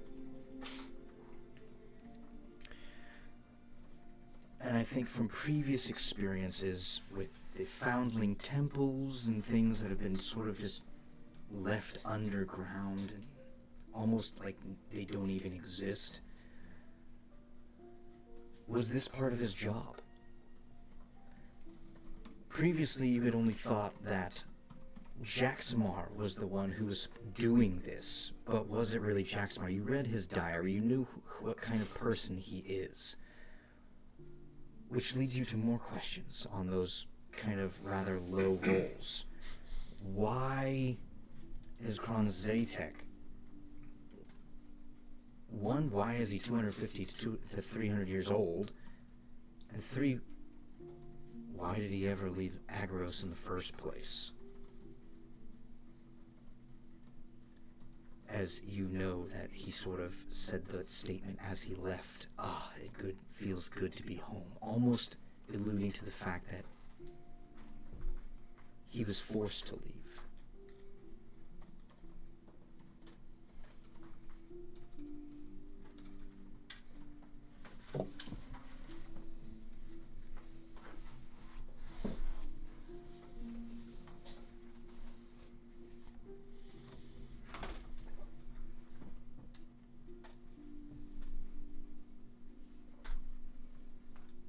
Kron Zatek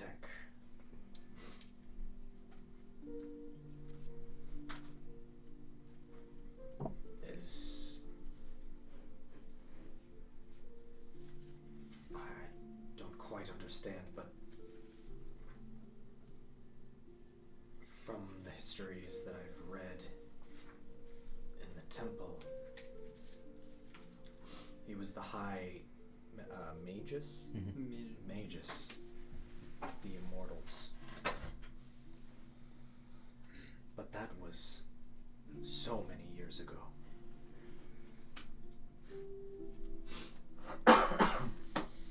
It is very concerning that he's even still around. How could that be? And the comment he made about being back. If he was imprisoned in some way. Or exiled. I'm familiar with that.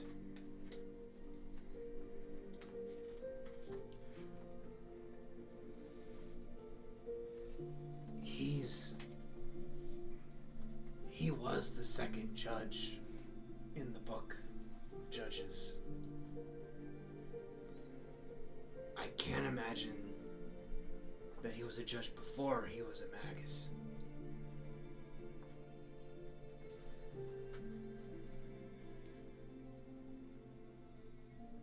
But that also means he passed the torch down. Or abandoned his station. Who did it pass to? Kimith. A blood scale. I don't know much about her yet, but I'm guessing she was more of a warrior than a scholar. I don't think we'll ever know much about her. A blood scale? It's hard to find history about them. Unless you were a blood scale. How do we know that that wasn't tinkered with either? We know that Kron Zatek erases history. Could be doing it with the judges too. Could be. But I feel like him going directly to Jaxamar's own diary, there were very direct attacks reflects on Jacksamar's history. I will say, he did tear out the pages that led to the creation of the Draconians, and nothing else. You could argue that it's a good thing that that information stays buried. But it depends. We haven't lined up when he tore those pages out. Whether it's before these things start showing up or after.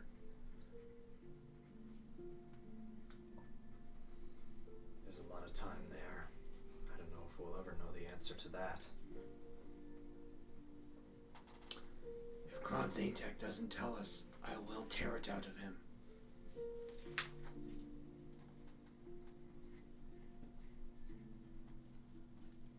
Either way, we'll deal with him. And I won't get in the way of that one.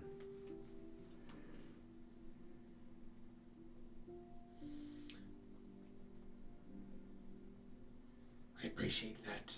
I like to think that mercy doesn't have its limits. It's not about limits. It's about a decision. Just like judgment is.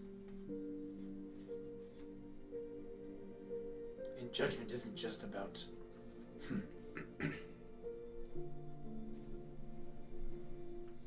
being aggressive. It's about thinking it through. If he's imprisoned, then perhaps the merciful thing is to judge him. Set him free.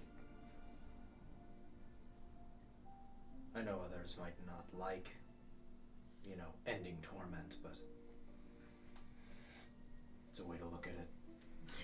The question is how long is the appropriate punishment meant to last? Pretty damn long.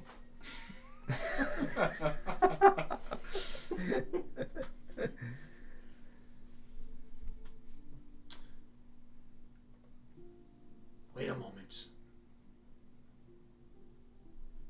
Oh, wait. No. Sorry. The thing I was going to say doesn't make a lot of sense with what I just said.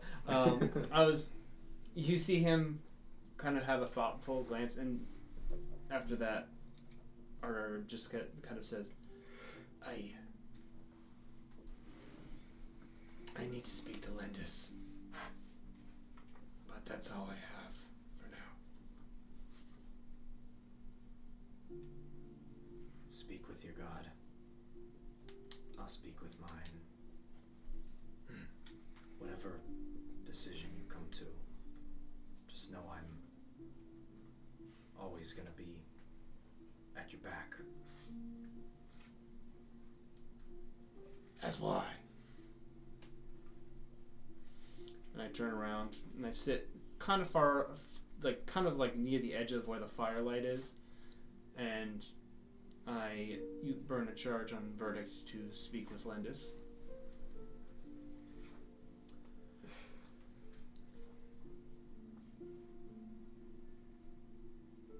So we have another judge running about.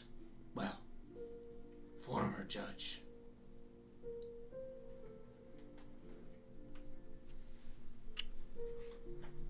Kronzatek has returned. It seems like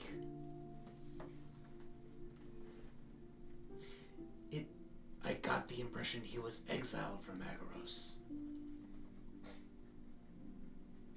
In a way, yes. Banished. By himself or others. Give me a persuasion check. No, I'm going to use the nice die for this one. That was pretty good. 19.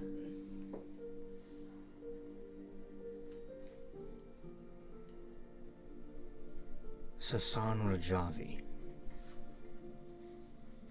That's the great mullah.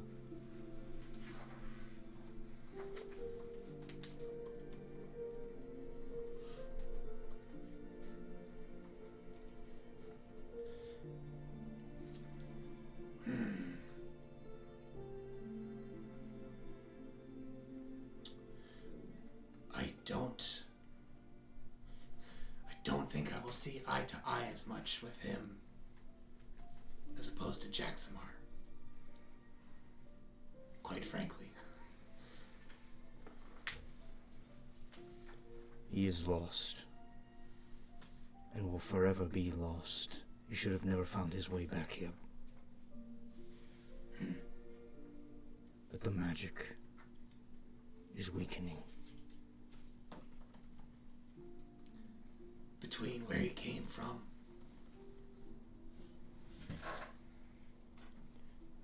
The magic that surrounds Agaros is fading.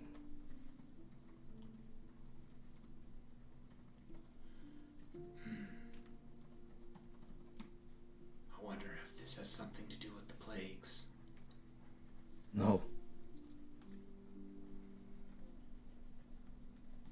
And I think he doesn't speak to you. What he does is he sends that shrill and cold spike of energy through you once more, and you get shot back with a memory of the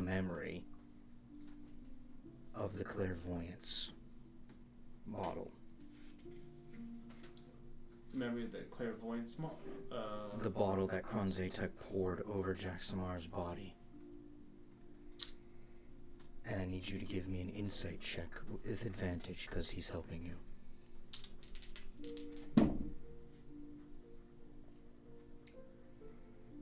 That is going to be an 18. That vision comes to your memory, to the forefront of your memory, and what you get on an 18 is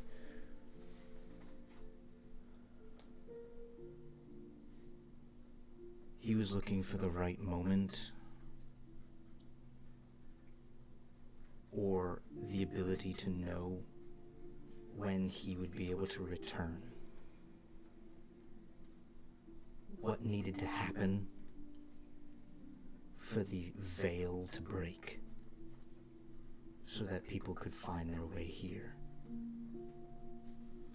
Because if others could find their way in, he could as well.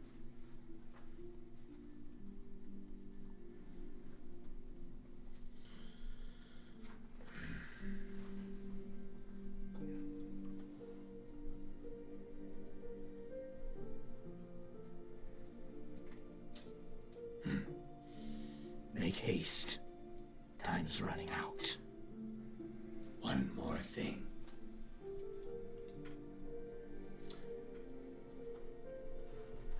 I sensed something from the flail when we were in Jaxamar's tomb. That was not me.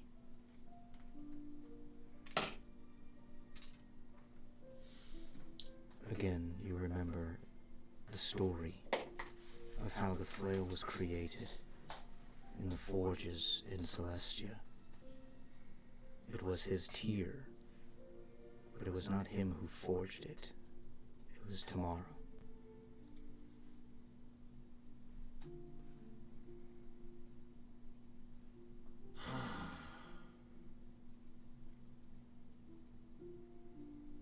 Justice is truth. Mercy is rebellion. Remember these words. Call goes quiet.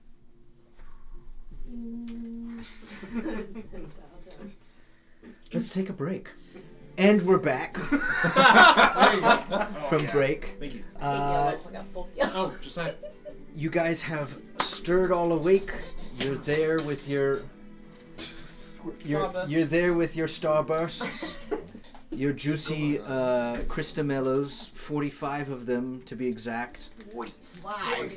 Yep. Damn. should have caught it. A bumload of melons, hatched, ready to go, and you guys start heading out on your journey towards the nearest town. You guys spend about 2.5 days on the road. After waking up, I think Cedric would have told the rest of the party what happened with the idea of the army being the Archendale citizens, and poor Alphonse's fate. Got the hugs. Who's Alphonse? I don't know. I guess more so about the Archendale citizens. I'm more confused about a butler. He was my mother's personal butler. Pascal, can you calm down? and loyal to her over my father. But I What do do- something What, similar with her. what do you... What do they... Do they butt things? Do they what things? My word. Wow, I don't think so much. What, He did no such things. what does butler mean? He tended to the grounds. He cooked the meals, prepped the day. What is that? Sorry. I'm trying to roleplay while you're in this. I honestly am like, you should let her out. I feel like No, Poppy's- because she'll end up sitting on that thing the one Oh, time. you're so sad. He tended to the grounds, made the meals, prepped everything. He was a helper. He was a druid. That music He up. was a slave, essentially. He was not a slave. He was a free man. We employed no slaves in the Silverstone household. That you know of. Well, Did he I get wouldn't paid? put generation. it. I wouldn't put it past my father, but no slaves in front of me, at least. Did he get paid? Yes. And you... Alright. What? We can have this discussion. I'm like, alright, let's go. The go. more important, pressing matter is the citizens of Archendale are now being used as soldiers. The question is I understand raising an army.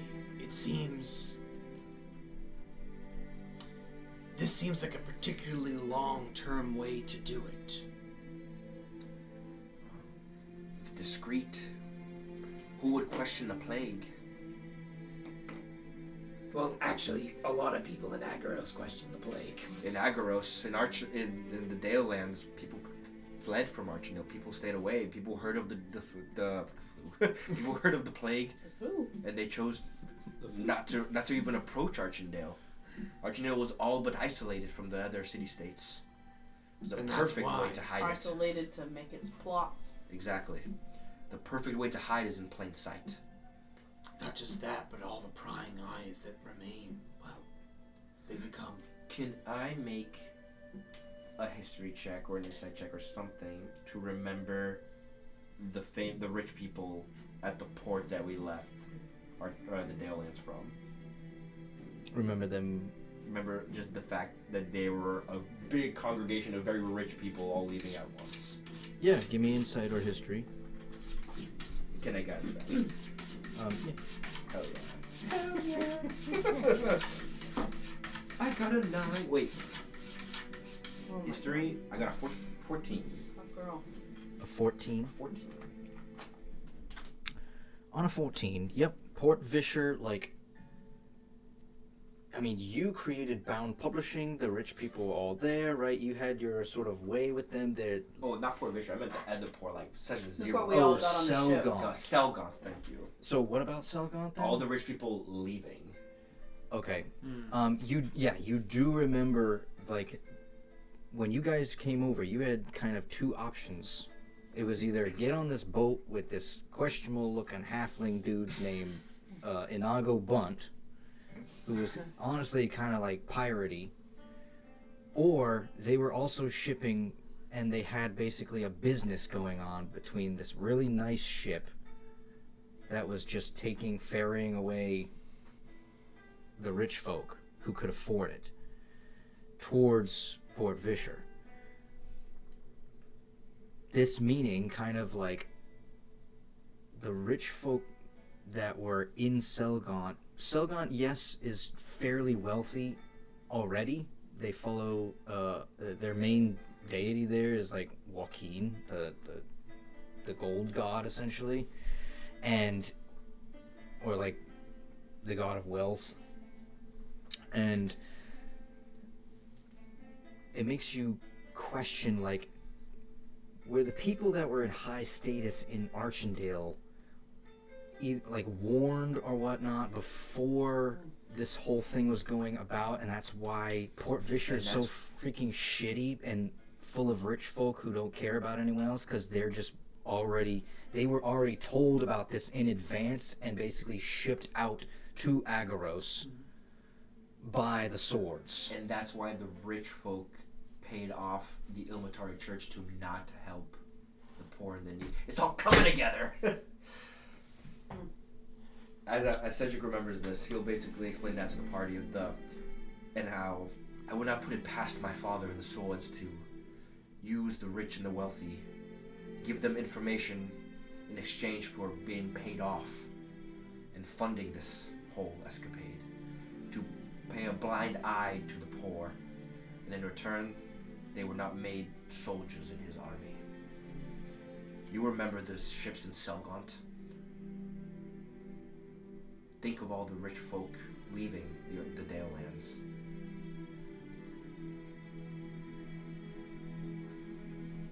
It was under the guise of a new world. Come see the new world. That was the guise that it was being portrayed under. As I stated, the nobles and their estates did not reside within the city walls, where nobles have big, large plots of land. It'd be very easy for them to leave without the common folk even noticing. On top of that, with your recent history check, you would know that this being kind of a thing where, like, all these people are coming over, if it was portrayed as a new world, who knew of it already? If the swords were involved, then that exactly already confirms the fact that Kronzatek and whoever else these other swords are already knew about Agros and were looking for a new way in, or a new way to bring people in, or some way to cause chaos, something of that nature. So, okay. I wonder if they're the cult of the devouring flame under a different guise, or just some immortals that clung on to Kronzatek. Are you saying this in character? I wasn't then, but we can treat it as that, because that's kind of what Argar's thinking. My father is not the head of the swords. He is one of the heads of the organization, but he is not the main. He answers to someone. Whoever it is that he's working with in the swords, they did not cling to him. There is one above him, at least. And Kronzatek is using them as a means to an end. He was exiled From? Agaros by the Great Mullah. Do I know the Great Mullah? You've heard them talk about the Great Mullah. He's like the main leader of all of Agros. I mean, I know, like Raph. I know Cedric did. More importantly, the current Great Mullah. Oh. Does Cedric know how old he is again? That's been like 300 years since that vision. How old who is? Kronzatek. I don't know if that's been mentioned to you. Yeah. For reference, Kronzatek was the second judge, so roughly 200 to 300 years ago. He's lived that long, but was only banished fairly recently. Strange. And Dragonborn do not typically survive that long.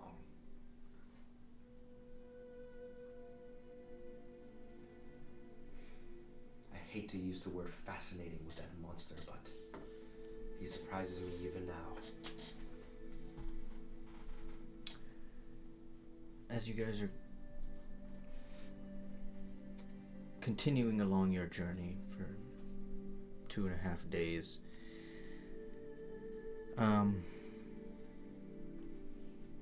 eventually you guys crest a hill where Zarzaros, you see your hometown above the horizon. About midday, You can't see. You can see a couple of like the taller buildings, but a lot of the area as you get closer to the Mecca is a little bit hazy because of like the giant waterfalls that are cresting down over the mountains and are creating like a soft mist about the whole area. As you guys are starting to approach, like you can feel like the cool mist on your face as you start wandering into the like the trees that are around that sort of start to create some sort of canopy where that mist is no longer like impeding your view and giving you that cool sensation. Zarzros, I'd like to ask, how's it feel to be home? You have been home in months to years. I think Zarzaros, seeing his village for the first time, he hasn't been back in years, and there's a lot of emotions that flood him as he sees it for the first time in quite a while, whether it be memories of when he was young, trepidation at coming back to this place. Yeah, but there's an overwhelming sense of joy within him that he's made it back, and he's alive, and he's about to see family, friends.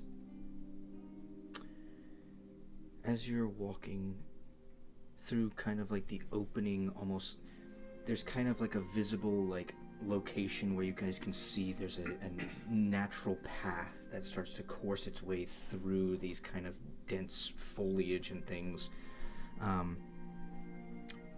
Beautiful trees, yellows and orange starting to emerge from fall that's happening.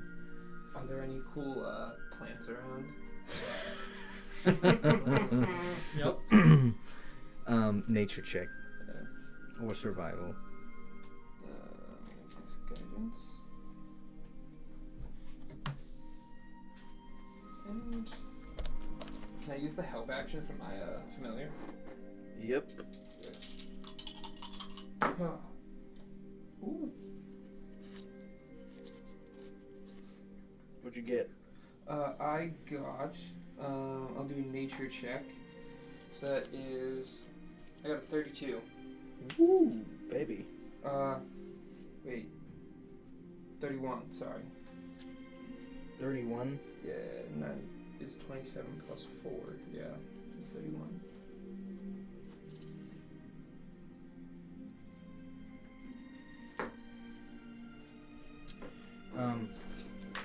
Some of these trees are, I mean, they're your everyday kind of run-of-the-mill. I mean, it's beautiful in here. It's cool. It's starting to get cooler because of the fall, and obviously you're also going north at the same time. So over this journey, it's gone like 10 degrees colder from where you started over by the port. But you find this like almost 2 foot tall plant.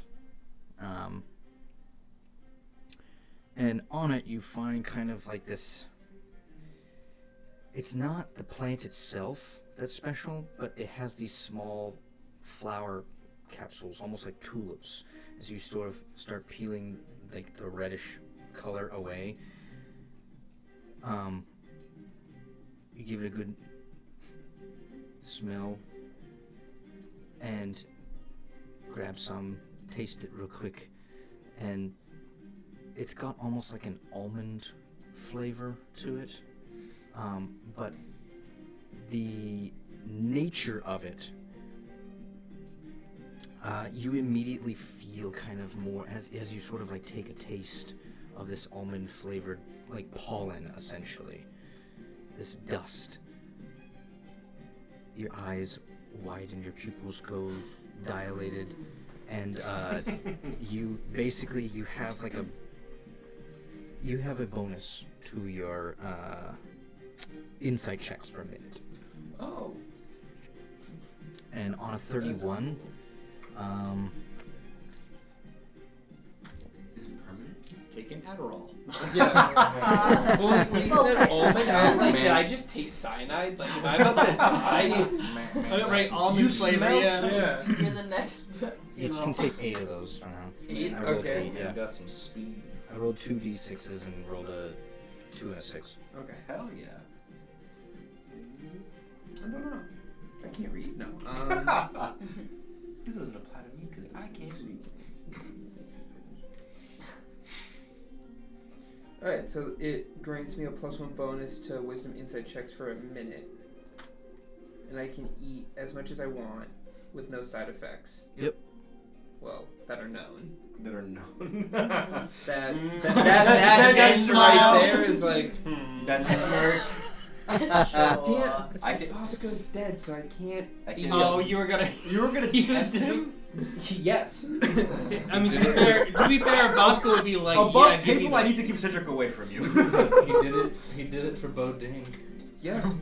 Oh, that's right. Yeah. But Bodink literally said, "Hey man, as long as you pay him, he'll do anything." Actually, And I you was did like, that. "Okay." You did that with Cedric with the stone, right? Yeah. Or Zarzar was like, "What if the stone hurts humans?" And you're like, "Doesn't hurt. Doesn't hurt people." We're good.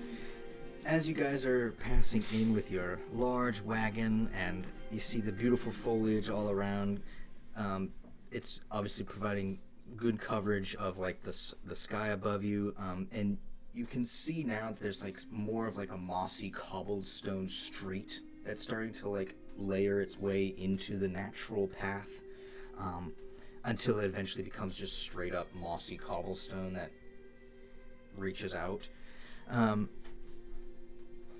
You see a lot of like kind of like small springs that kind of in the distance you've got these towering structures, these mountains that their peaks go above the clouds. Like they're so tall. Absolutely monstrous as you have finally gotten closer and you can see them in like their entirety. Lots of little small springs that sort of like fill their way at the base of it from like running water that's cascading down.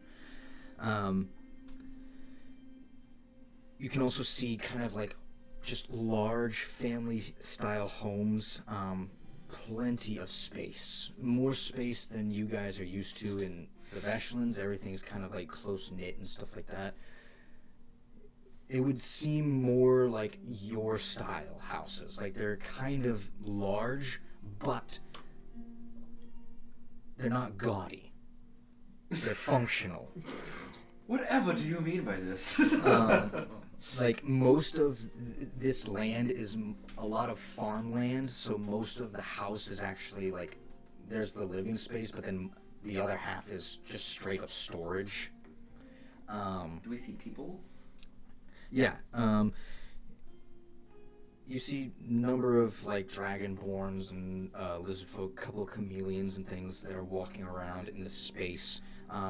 But another couple of things to mention, there's like these huge kind of towering roofs with almost like oversized eaves. So they're thinking kind of like Japanese style houses where like you have those giant roofs, like half the house is a roof, where it comes out so far that you have kind of like the bracketing system that's holding it up to give that kind of like blocking of like rain paths and things like sidewalks and things like that, and those all overhang into like the center of the street almost, where like if you were to walk down the center you'd get some rain on you, but like if you walked to the side of it you'd be under those eaves on this path the way down. You can see a lot of like red moss that's just covering the Zarethian wood that these houses are created out of. It's that beautiful kind of like dark black with the red mixture, giving this almost cozy, comforting, homey feeling as you guys are walking through this space. Again, you see a number of people. You can see on the side, I think you guys notice a couple of there's two kind of 17, 18-year-old dragonborn girls who have laid their eyes on Zarzaros. And they begin sort of talking to themselves, and you can overhear them saying, "Is that Zar?" Excuse me, He's that was come my back. nickname for him. That's what you thought. Excuse me. Obviously giving you guys sort of a sense of Zar has some sort, maybe he has status, maybe he's got reputation. He's obviously these young girls who, if he hasn't been back in a while, they must have known him maybe when they were 10. And they are now seeing him for the first time in a long while. Do we know it's Zar's home? Have you mentioned this to us? Do we know that this is your hometown? I don't know that he said that, but you could probably infer that, he did say that he was taking us to his people. For Bosco. For Bosco. Yeah. That's what I would say. Your home is beautiful, Zarzaros. It's so good to be back. I don't know how you found the will to leave in the first place. Well, some of that is circumstance. I'm sure you understand that. I do. I respect your will for it. As you continue to meander down through, they're not busy streets to the port was or anything like that. There's people littered here and there. A lot of people who are carrying large sacks full of who knows what. Zarzaros, you would know them to be carrying mountain yams. Something that your family has farmed and still continues to farm. Surprisingly, not all that heavy. I quite find that unbelievable, to be honest. These mountain yams are used in a lot of different things, but most specifically, what Ridiscale is known for is their bourbon called Burnbon. Burnbon. The yams are used in that construction to make that drink. Simply must try our specialty. I can't wait. Is it anything like fire whiskey? Are there similarities? Similarities, yes, but it's more. It has a much more fiery aftertaste. Almost like if you were to drink it, you could belch fire. The yams or the fire whiskey? The Burnbon. The burn bomb. This has much more of a kick to it. Excellent. I'll need a drink after this. It also has a woody profile. Even better. I think Nixel's looking around and he's admiring the beauty of this place, but he's also trying to find something to relate to here. Would he find anything particularly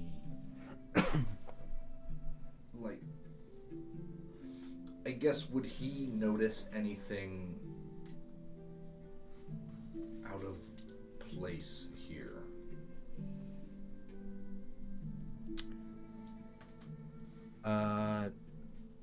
Give me an investigation check. He finds gears. That's gonna be 24. 24. Make it a 29 because of flesh genius. I think trying to find a place here. There's lots of different shops that you guys go past. There's a tavern, and going past some of these larger family-style homes. Nothing, honestly, is sticking out to you, but in a way that's kind of a good thing. At least it gives you reassurance that maybe there's not something funky going on here. The nature of like cog work and things like that, that's not seen on anything. I guess I could clarify. Specifically related to the culture, is there anything that seems particularly Feydark based? Not Feydark based, but I mean, the Or Fey general ambiance of the place seems fairly magical. I mean, throughout walking through here for just a couple of minutes, like the smell of like cinnamon and just, you feel like if you didn't live in the Feydark and you actually lived in the dimension like above it, just with the regular fairies and not doing all this gang related crap and being in dark places all the time, maybe this does feel like something like you should have been here before, right? It gives you a sense of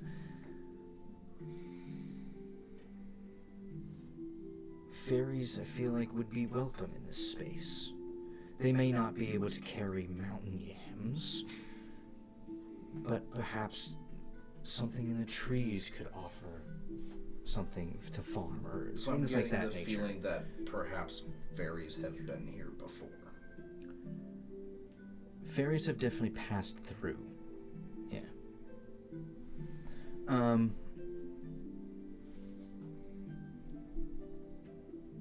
The other thing that is very well known in Ridiscale, and actually what Zarzros's primary family function, the Drahazars, is the basilisk trout.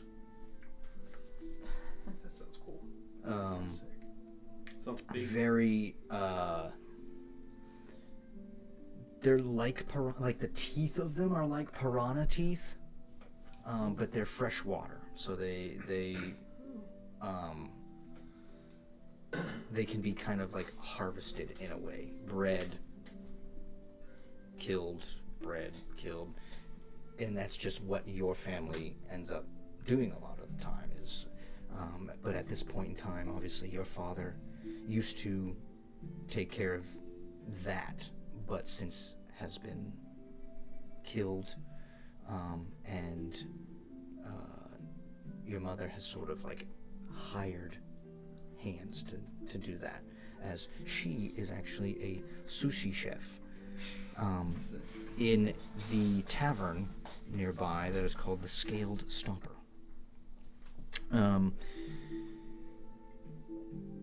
As you're slowly approaching into like the main kind of like divide of the, obviously there's like larger homes that go much further in both directions, but you guys end up coming to the Scaled Stopper itself. You can see very intricate like serpentine like dragon details that are just etched into the side of the wood. Beautiful like hanging lanterns that have like that paper look around it. Large kind of like square lanterns that are lit up in like a bluish red flame,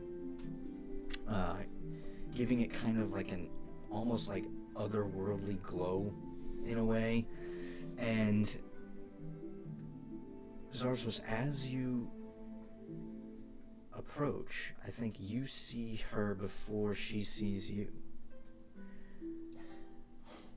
You see your mother, Kavrina Drahazar. She's a yellowish dragonborn. She has very soft, like hazel brown eyes. She's wearing like a short, like almost kimono, and it's got some red on it, with this beautiful kind of like gold filament coming down here, or filigree coming down the arms on both sides. And she's hard at work. She's got a basilisk trout on the table, and you just see her throws the head off to the side, tosses it in the basket, grabs the next one, tosses it in the basket. I'm gonna stroll up, and there's space on the bar next to her. There is space, yeah. She's sort of like at a workbench that's on like the back end of the scaled stopper, so if you were to look at it from here, she would be like, you go around the corner and she's right there at the table behind it, just working. The back door to the scaled stopper is probably around the corner where she can just lug in the stuff to the kitchen. So as she's going to chop one, I'll have one there, and at the same time, as both of our knives and my sword hit the thing at the same time. Well, thank you.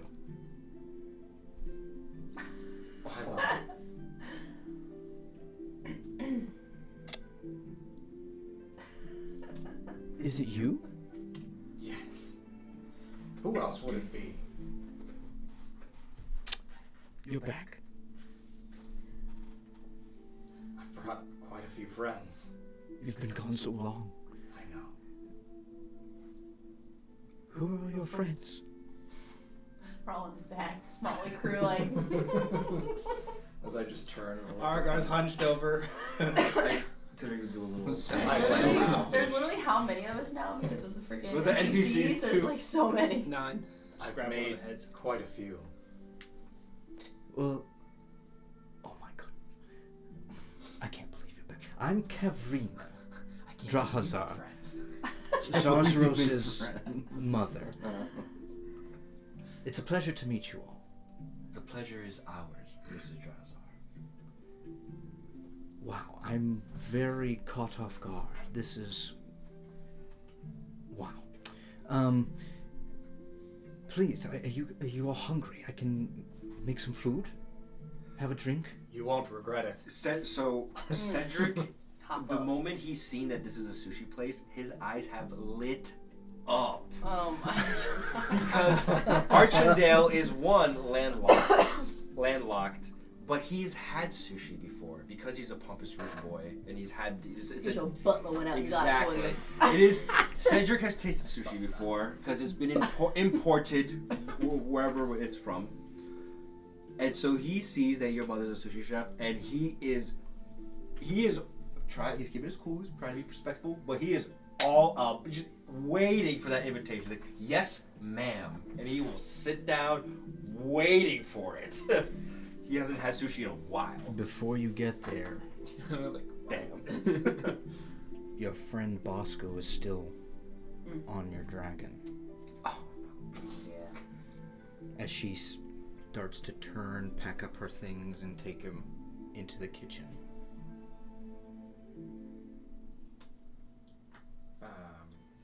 Do you want to catch her before she goes in? Yeah, probably. Mother, perhaps we'll be back. I have a favor to ask of our people.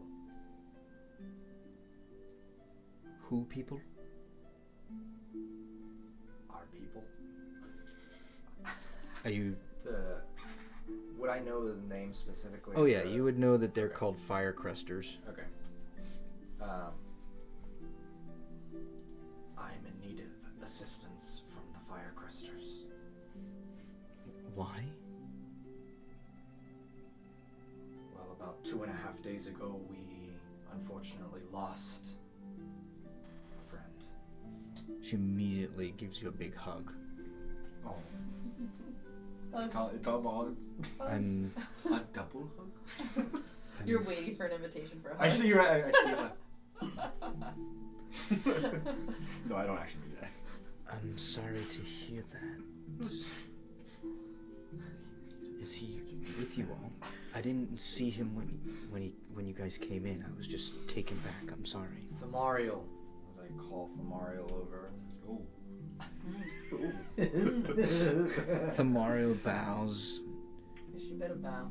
and Destroys the and door. Mama. and she says, "Lady Drahaza," and she bows back. She looks at you. She goes, "What a fine beast." The paladins taught me much, and Tamara blesses. She sees Bosco on the back.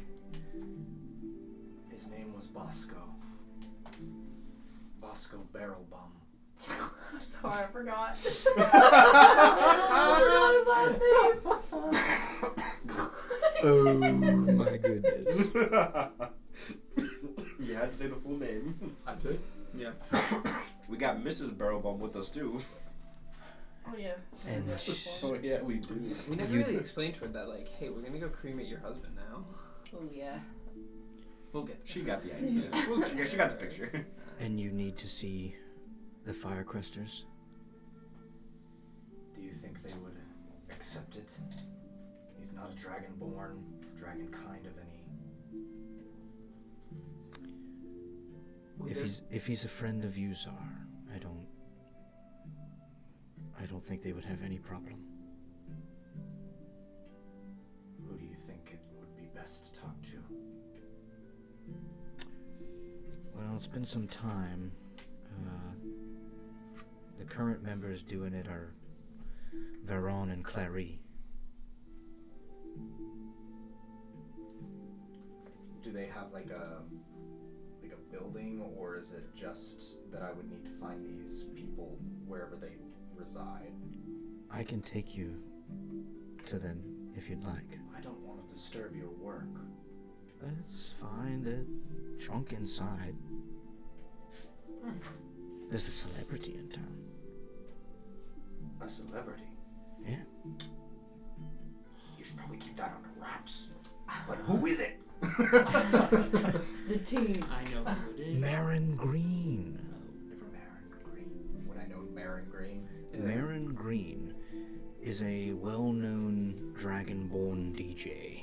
About to get lit. About Mecca. Asgard Idol candidate. Yep. Burn bond. Yeah. Why is he in Ridiscale? Probably trying to gain votes. You know, have you ever heard of Dangle Jangle? Dangle jangle. I made a friend in Port Vischer. He gave me Dangle Jangle's greatest hits. I haven't had a moment to play it. Maybe we could play it. Sounds like we'll have to play it in the scaled stopper then. Tonight. I got my ways of getting Marin to do whatever the heck I want. I run the joint, that is. He's only there because I let him. A good friend then. Dang. I like her. Yeah.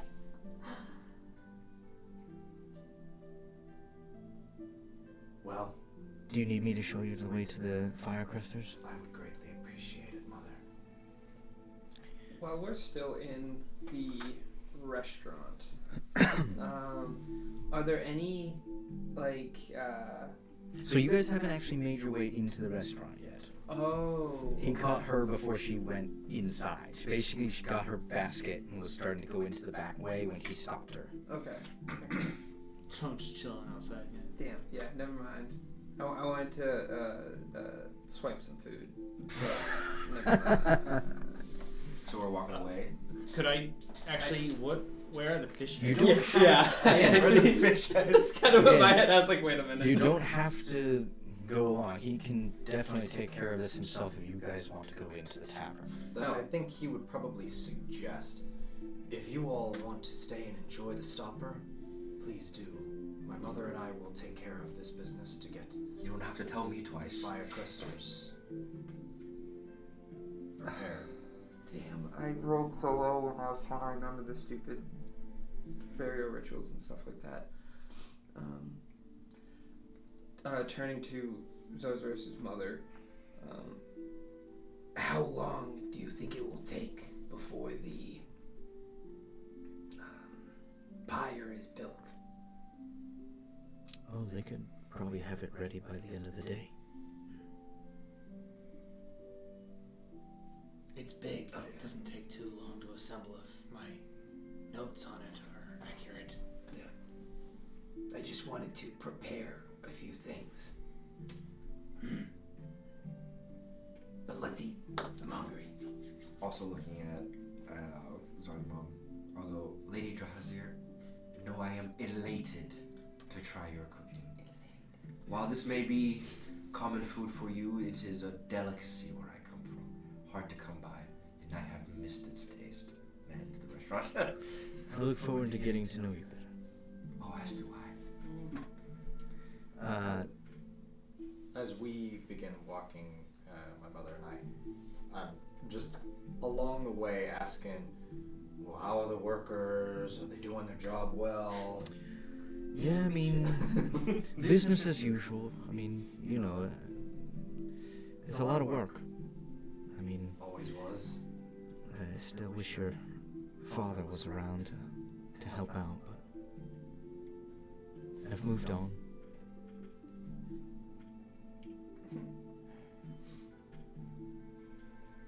Mother, I'll never be sorry. We'll never cover what happened. You can't keep beating yourself up, Zara. That thing was gonna tear up the entire village if you hadn't stopped it.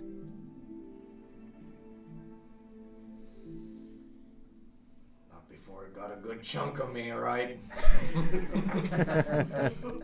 Big, she's not got like gross looking teeth, but it's dragonborn teeth that are like pretty freaking sharp. It almost looks like scary as she laughs. Just for reference, he was pointing to, the big scar that he has on his snout area on his jaw that goes down to his jaw.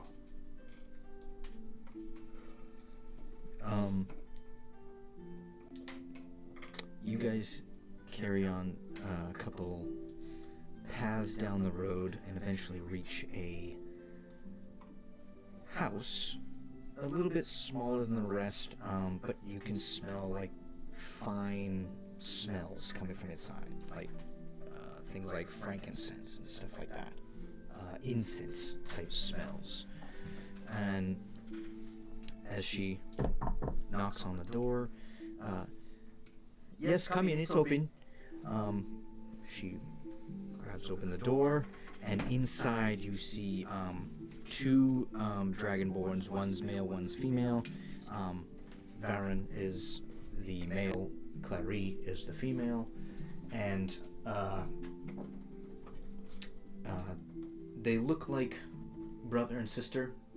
They're dressed similarly. They're obviously living in the same space, and they're about like young 20s. And you can see on their they have like a token, like a pin almost. It's not a pin, but it looks like a pin or a badge of some sort on their arm, and it's the symbol of the Fire Cresters. Essentially, these are the people that kind of volunteer their time and energy and service to fulfilling the ritual of Kaso. And the badge itself has a flame, and underneath just like almost like in the crescent moon shape of basically it's creating a pyre itself. And it's a symbol of the spirit of Dragonborn that are just basically going out and becoming part one with the universe again. That's the whole concept of Kaso. As she opens the door, swings it open. Yeah, Varon and Clary, my son has returned home, and he is in need of your help with the ritual of Kaso. And they speak of, oh yeah, of course, what can we help you with? And she speaks of, Zarsros is his name, and Zar. I know it is not custom to crest those who are not dragon folk, dragon kind, but I have a big favor to ask. Mm-hmm. You see, I've lost my group, not just me. I've lost a good friend recently, and I would like him to be crested.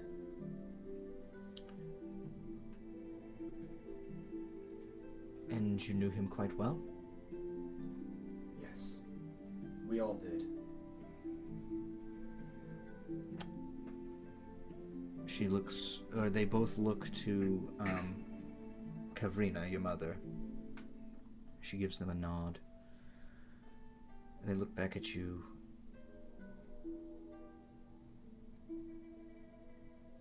If you say that they deserve such a ritual, it'll be of our most... It'll be our pleasure to assist. I believe that even though he is not dragon kind, he is an Asgoran. Not an Asgoran. What do you call Agarosians? Maybe, I guess. I don't know. Agarosians, it's been coined. He is an Agarosian.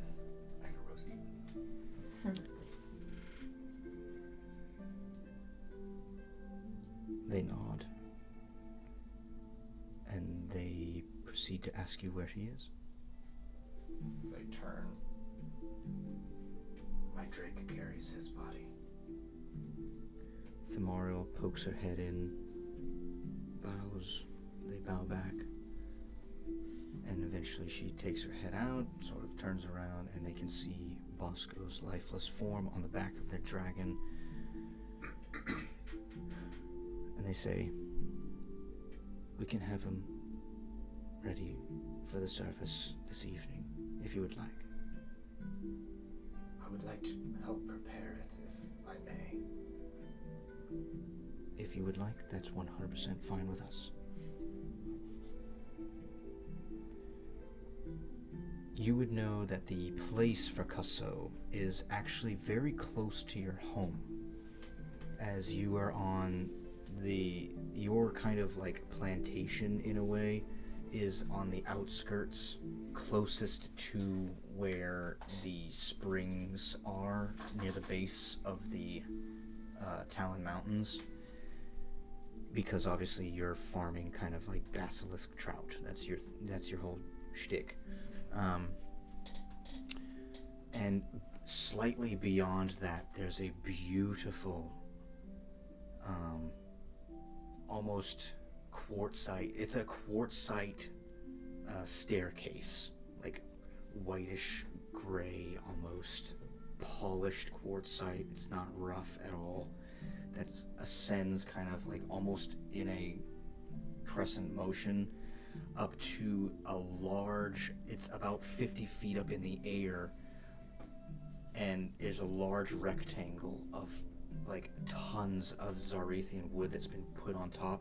It is fire resistant, but when it burns hot and it burns high. And it is when it is lit, it's completely visible to anyone in the town. Even the towns next door can see it. It's that big of a flame. And they start to lead you that way. the rest of you, real quick, as we head into the scaled stopper. That gives me there it is.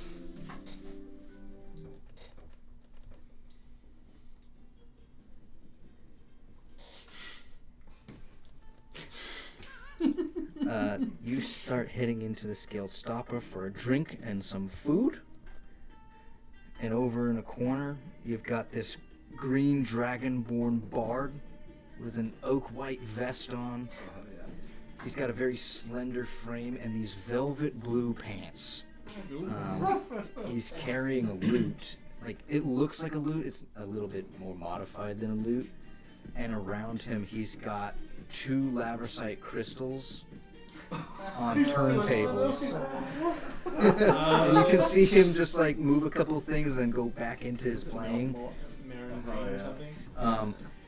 He's got the fins on his ears have these giant like almost gauge-like piercings that go through the fins here, and a massive tattoo right here that's just like a triangle. It's part of the cult. He's part of the cult. Also in here, you guys look around. Give me a perception check.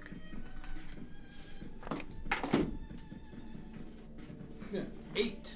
Woo. 16? So. 15. 9's been my number tonight. 24. 24. I'm looking for 16. that. I'm looking for that bourbon. I'm looking for food. Some shots. Did you roll a perception check? No, Oh man has packed up. I gotta go get my wife, bro. Oh, I forgot about that. Oh, she doesn't have a car? Nick, so you can fly off and have some drinks. The bus stopped running. Oh. Fly off and have some drinks. 14. I'm flying off the drinks, y'all. Alright, Well, buddy. Nick still has to go pick up his wife. Oh. Peace. Later. Hopefully the Fadar isn't too much of a drive. Didn't he say he doesn't partake in those pleasures? Didn't he say that in one of the episodes? I'm sure he can be easily tempted. I think that 15. was me, no? 8, 8, yes. I mean, it and what was yours? I don't drink. 15. 15. The only one that actually sees anything here, suspicious-wise, is Gax. Can't wait to get that episode in feed. What are there no guys? You see Oh, wait, Silas. that's You see not- Silas in disguise. Guys? I'll leave the end of the session on the suspicion. Just Okay, so, okay. the other things that you guys see in this room, tons of Dragonborn that are just Dancing. getting lit up in here. I mean, they know this space is large. It's got kind of like that dance floor area, but then there's also tons of like large tables with lots of chairs that are around. Some of them filled, some of them not. But along the side, there's a almost rectangular bar that comes across. It's well lit. On the tables, there's a bunch of torch lights that are like lamps that kind of have the same like bluish red tint that they did outside. The bar itself, you can see lined with different types of drinks, but dead in the center, you see this large. Someone has to basically bring like multiple kegs to fill this thing up. This large glass structure that runs from the floor up to the top of full of burn bomb. The face of a dragonborn smiling. Right on the front, imprinted on it. Is there a sushi bar? Is there a guy making sushi? And yes, there are Does it have a little multiple people near the side. They're just like slowly rolling up rolls. Are there seats in front of them? They've got kind of like the sushi The hat? style hat that you would see. And what would you have? Are there seats like if like Oh to yes, sit, like, yes. There's watching bar the stools baking? right there in front of Beelining into that. you. Beeline over there. God. I think Lots I of- actually go with him Cool. You guys head over to that area. As you guys are also walking in, one of the people that you notice sort of sitting having a drink of their own, there's a bronze dragonborn, a female, immortal in the room. Got their armor on. They have a halberd next to them. On top of their shoulder, you see a red pseudo-dragon, which is a small little, like, almost lizard-sized dragon. But they're just as smart, just as keen, just as intuitive as any other dragon is. They're sitting on their shoulder.